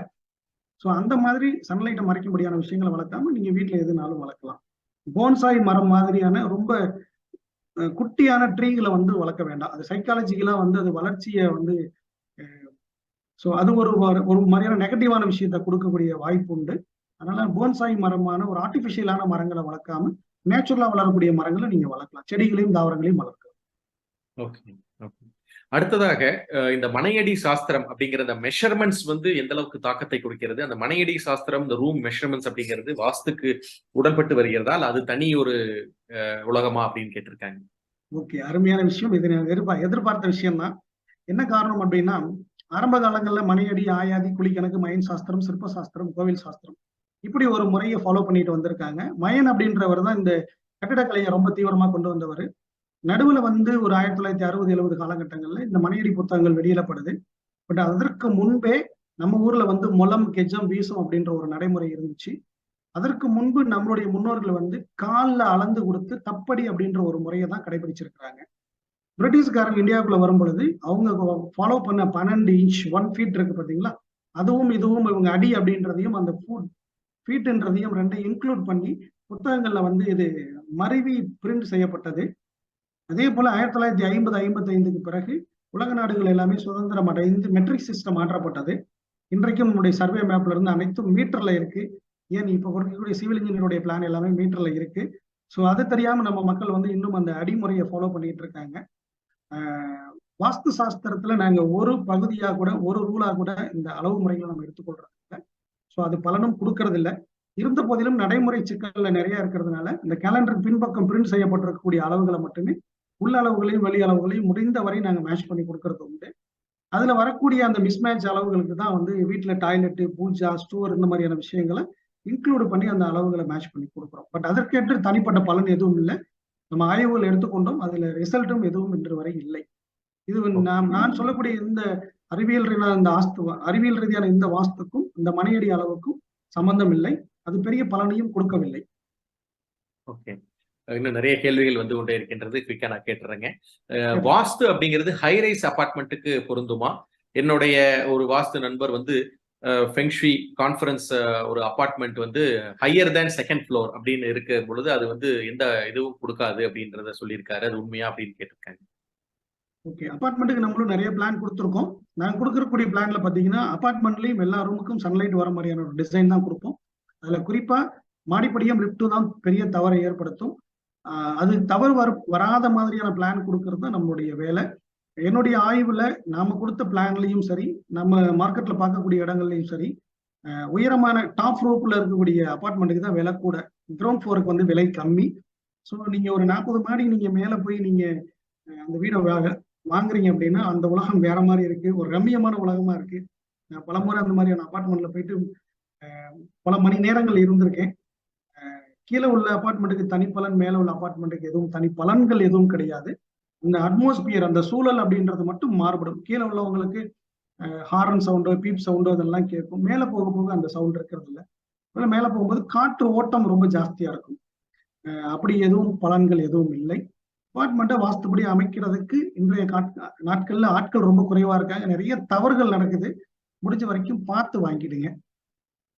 ஓகே, அது போக இந்த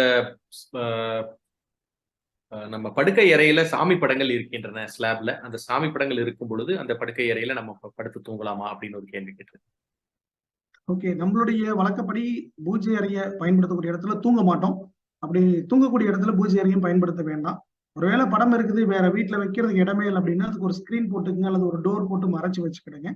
ஸோ நீங்க பண்ணவே கூடாத தவறு அப்படின்னா பெட்ரூம்ல பஞ்சபூதங்கள்ல நெருப்புக்கு உண்டான பூதத்தை அங்க கிளப்ப வேண்டாம். தூபம் காமிக்கிறதோ, விளக்கு போடுறதோ, ஒரு ஊதுபத்தியை வந்து ரொம்ப நேரம் எரிய விடுறதோ, விளக்கு ரொம்ப நேரம் எரிய விடுறதோ, ஸோ அந்த செயலை மட்டும் பண்ண வேண்டாம். வெறும் படங்களை மாட்டி வைக்கிறதால எந்த ஒரு பிரச்சனையும் கிடையாது. ஒரு சங்கோச்சமா இருக்குதுன்னா நீங்க ஸ்கிரீன் போட்டுக்கலாம், டோர் போட்டுக்கலாம். அதனால எந்த ஒரு பலனும் கெடுதலும் நல்லதும் எதுவுமே அதுல நிகழாது. ஓகே.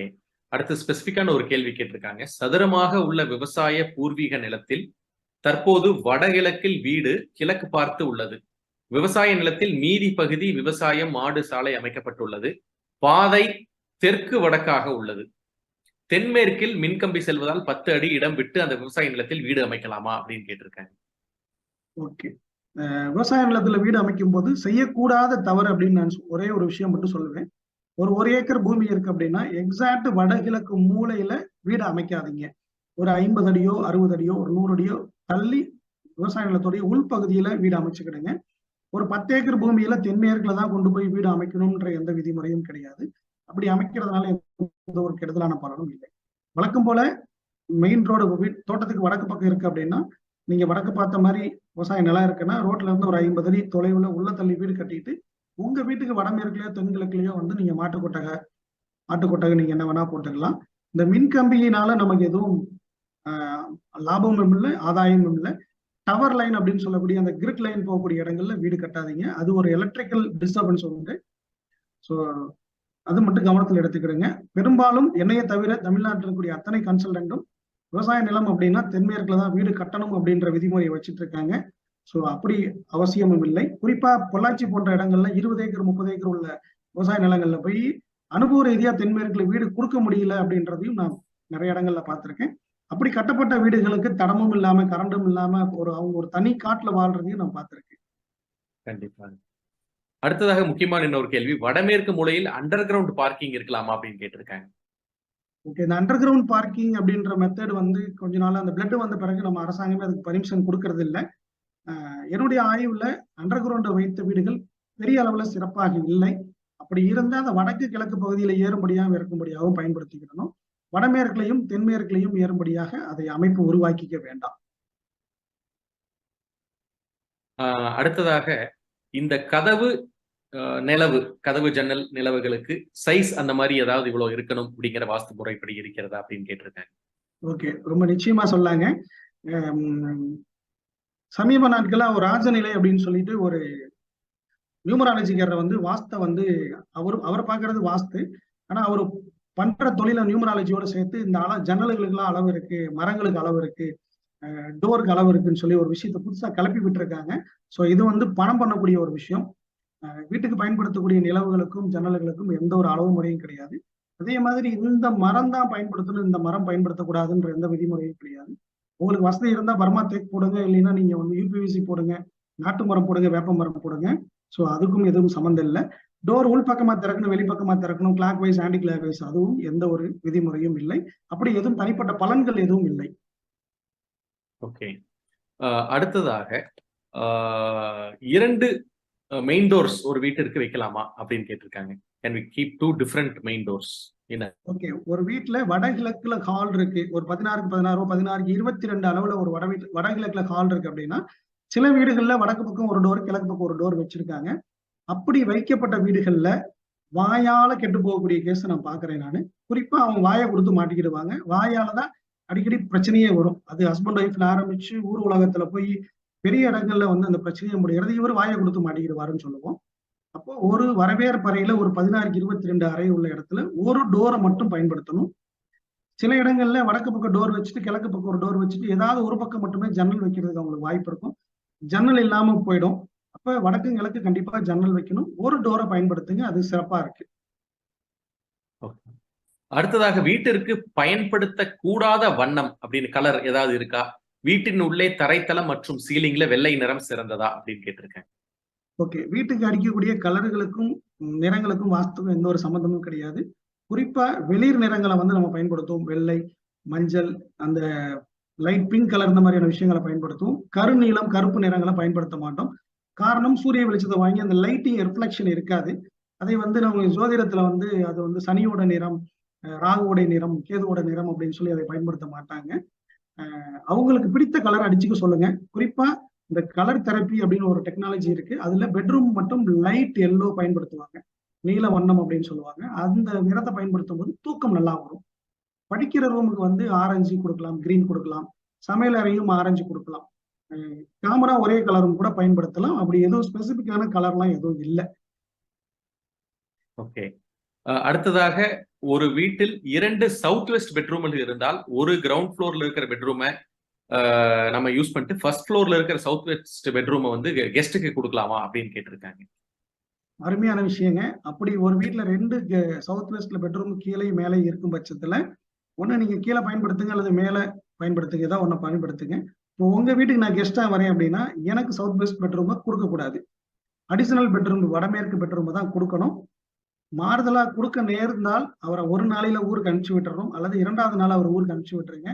தொடர்ந்து 3 நாளோ 4 நாளோ உங்க வீட்டுல சவுத் வெஸ்ட் பெட்ரூமை ஒரு கெஸ்ட் யூஸ் பண்றாரு அப்படின்னா அவர் அந்த வீட்டுல ஆக்குபைட் ஆயிடுவாரு. வீட்லயே டயரா போட்டுருவாரு. குறிப்பா மாமியாரு, அம்மா, இந்த மாதிரி ரொம்ப குடும்ப நபர்கள் யாராவது வந்து சவுத் வெஸ்ட் பெட்ரூம்ல இருந்தாங்கன்னா குடும்பத்துல உரிமை கொண்டாடுறது மட்டும் இல்லாம ஃபேமிலிக்குள்ள இன்டராக்ஷன் நிறைய இருக்கும். அதை பார்த்துக்கிடுங்க. ஸோ இது கொஞ்சம் கவனமா பார்த்து பண்ணணும் நீங்க. ஓகே.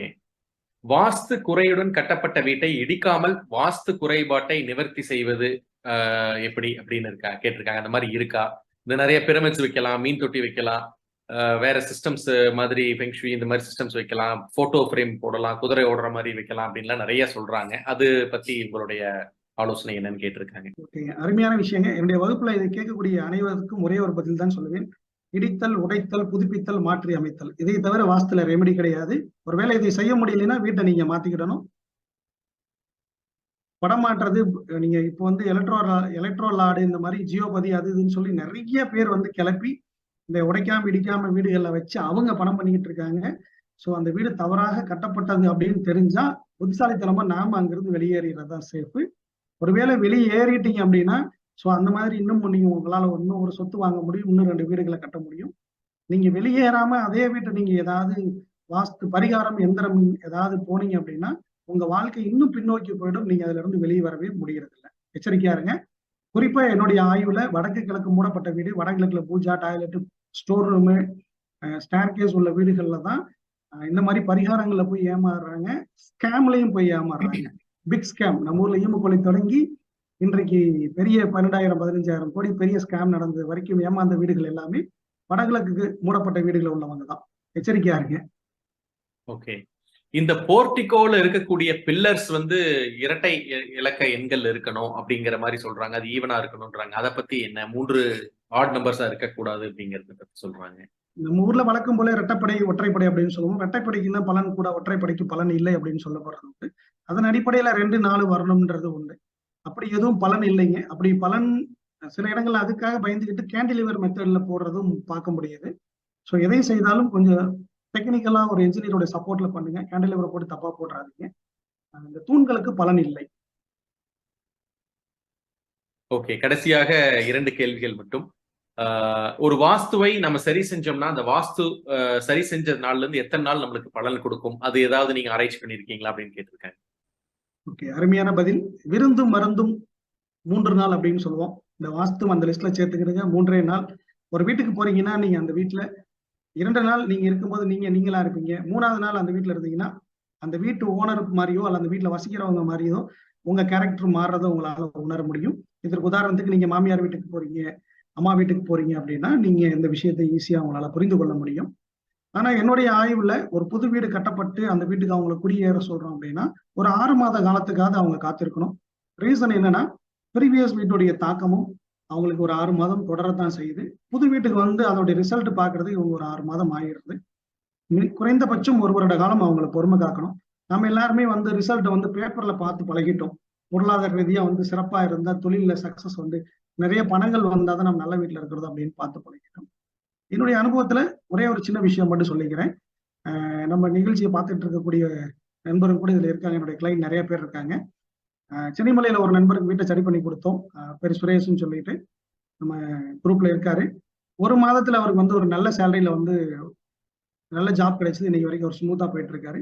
புது வீட்டுக்கு பிளான் கொடுக்கும்போதே அந்த வீட்டுல வந்து வயசு பசங்க இருக்காங்க, பொண்ணுங்க பசங்க இருக்காங்கன்னா வீடு கட்டி முடிக்கும் போதே உங்க பிள்ளைக்கும் பையனுக்கும் கல்யாணம் ஆயிடும். 2 செலவையும் நீங்க ஒண்ணா எடுத்து வச்சுக்கீங்கன்னு சொல்லுவோம். சிரிப்பாங்க. அது எப்படி சார் சாத்தியமாகும்னு சொல்லுவாங்க. அப்படிப்பட்ட வீடுகள் நிகழ்வுகள் நடந்த நம்ம குரூப்லயும் நண்பர்கள் இருக்காங்க. ஸோ அதனால வீடு கட்டும் அந்த ஒரு நல்ல வீட்டுக்குரிய ரிசல்ட் 3 நாள்லயே உங்களுக்கு தெரிய வந்துடும். அதை நாங்க உணர முடியும். நீங்க உணர்றதுக்கு ஒரு 6 மாதத்திலிருந்து 1 வருட காலம் எடுத்துக்கங்க. ஓகே. அடுத்ததாக முக்கியமான இன்னொரு கேள்வி.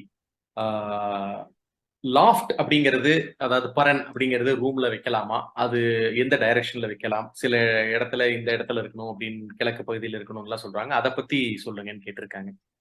ஓகே. லாஃப்ட், பரன், அட்டாளி அப்படின்னு சொல்லுவாங்க. இதுக்கு இப்ப ஒவ்வொரு ஊர்லயும் ஒரு பேர் உண்டு. தெற்கு சுவர்லயும் மேற்கு சுவர்லயும் வச்சுக்கலாம். வடக்கு சுவர்லயும் கிழக்கு சுவர்லயும் வைக்கக்கூடாது.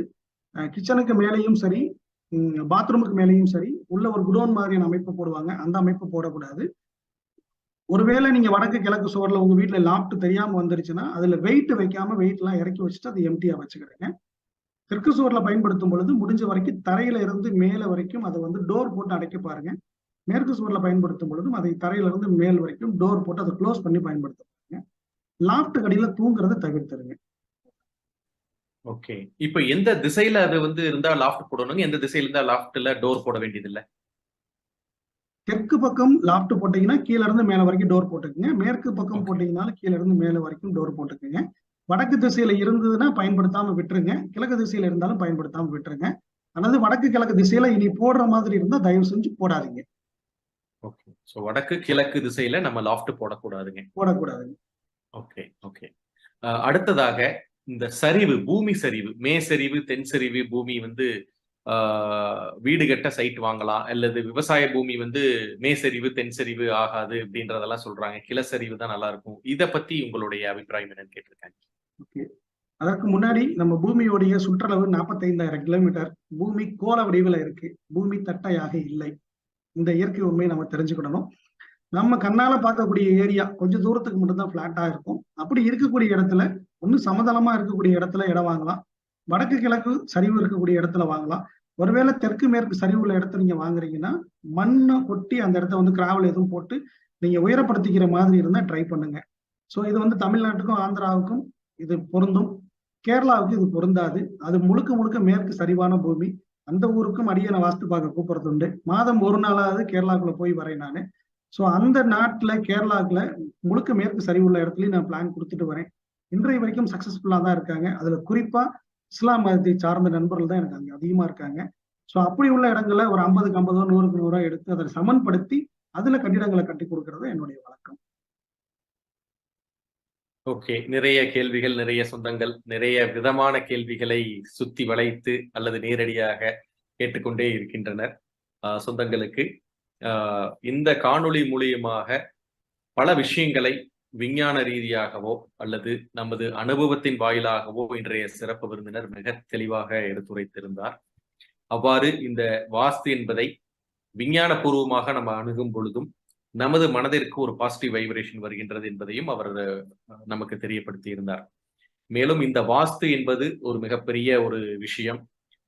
2 நாட்கள் ஆனாலும் அதை பற்றிய நிறைய புரிதல்கள் வேண்டும் என்பதையும் அவருடைய உரையில் குறிப்பிட்டிருந்ததை இந்த தருணத்தில் கூறி, இந்த காணொளி மூலியமாக அனைத்து சந்தேகங்களும் உங்களுக்கு தீர்ப்பதற்கு வாய்ப்பு குறைவு. ஒவ்வொருவருக்கும் ஒவ்வொரு விதமான சந்தேகங்கள் இருக்கும். பட் பொதுவான சந்தேகங்களை அனைத்து சொந்தங்களுக்கும் ஒரு விளக்கமாக எடுக்க வேண்டும் என்ற எண்ணத்தில் நாம் இந்த காணொளியை நிறைவு செய்கின்றோம்.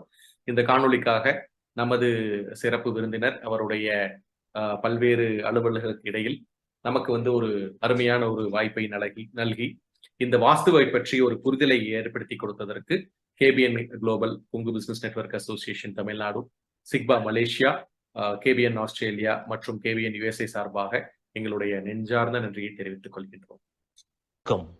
தொழில் மற்றும் வணிகம் செய்யும் கொங்கு வேளாள கவுண்டர் சொந்தங்களை இணைக்கும் பாலமாக கேபிஎன் குளோபல் என்ற டெலிகிராம் குரூப் செயல்பட்டு வருகிறது. 39 நாடுகளைச் சேர்ந்த 3585 கொங்கு வேளாள கவுண்டர் சொந்தங்கள் அதில் ஒரே குடும்பமாக தொழில் விவரங்களையும் தொழில் வாய்ப்புகளையும் அவர்களுக்குள் பரிமாறிக்கொண்டு உள்ளார்கள். இந்த குழு எந்த ஒரு அரசியல் கட்சியையோ அரசியல் தலைவர்களையோ பின்பற்றாத ஒரு குழுவாகும். நமது சமுதாயத்தின் மேல் அக்கறை கொண்டு முற்றிலும் நம் மக்களின் வர்த்தகத்தை உயர்த்த வேண்டும் என்ற உன்னத நோக்கில் செவ்வனே செயல்பட்டு வருகிறது. KBN என்ற பெயரில் மலேசியா கோலாலம்பூரில் பழனியப்பன் மாரப்பன் அவர்களால் தொடங்கப்பட்டு தற்போது தமிழ்நாட்டில் Kongu business network KPN association என்ற பெயரில் தமிழ்நாடு அரசில் பதிவு செய்யப்பட்டு தொழில் முனையும் கொங்கு சொந்தங்கள் ஆதரவோடு சிறப்புடன் செயல்பட்டு வருகிறது. கேபிஎன் குளோபல் குழு தவிர வேறு எந்த ஒரு பெயரிலும் வாட்ஸ்அப் குழு, டெலிகிராம் குழு கிடையாது. இது நமது கொங்கு சொந்தங்களின் தொழில் மற்றும் சமுதாய முன்னேற்றத்திற்கு சேவை மனப்பான்மையுடன் உருவாக்கப்பட்ட அரசியல் சார்பற்ற அமைப்பு. இந்த குழுவில் இணைவதற்கு எந்த ஒரு கட்டணமும் கிடையாது. ஒரு சிலர் கேபிஎன் பெயரை பயன்படுத்தி சந்தா வசூலித்து சுய லாபத்துக்காக குழுக்களை அமைத்துக் கொண்டிருக்கின்றனர். அவ்வாறு செயல்படும் குழுவுக்கும் நமக்கும் எந்த தொடர்பும் கிடையாது. 100 விழுக்காடு தொழில் சம்பந்தப்பட்ட பதிவுகள் மட்டுமே, அதுவும் இலவசமாக, எந்த ஒரு சந்தாவும் இல்லாமல் நம் சொந்தங்கள் அனைவரும் முன்னேற வேண்டும் என்ற உயரிய எண்ணத்தில் பதிவுகளை அனுமதிக்கும் ஒரு உலகளாவிய வர்த்தக குழு, நம் தொழில் அபிவிருத்திக்கு ஏற்ற ஓர் உபயோகமுள்ள ஒரே குழு கேபிஎன் குளோபல் டெலிகிராம் குழு. சொந்தங்களுக்கு இது குறித்து சந்தேகங்கள் இருந்தால் +60 13299144 +6 0 13 2999144 என்ற அலைபேசி எண்ணில் வாட்ஸ்அப் குறுஞ்செய்தி அனுப்பலாம். நன்றிகளுடன் மலேசியா பழனியப்பன் மாரப்பன் அவர்கள் சார்பாக செழியன் குமாரசாமி.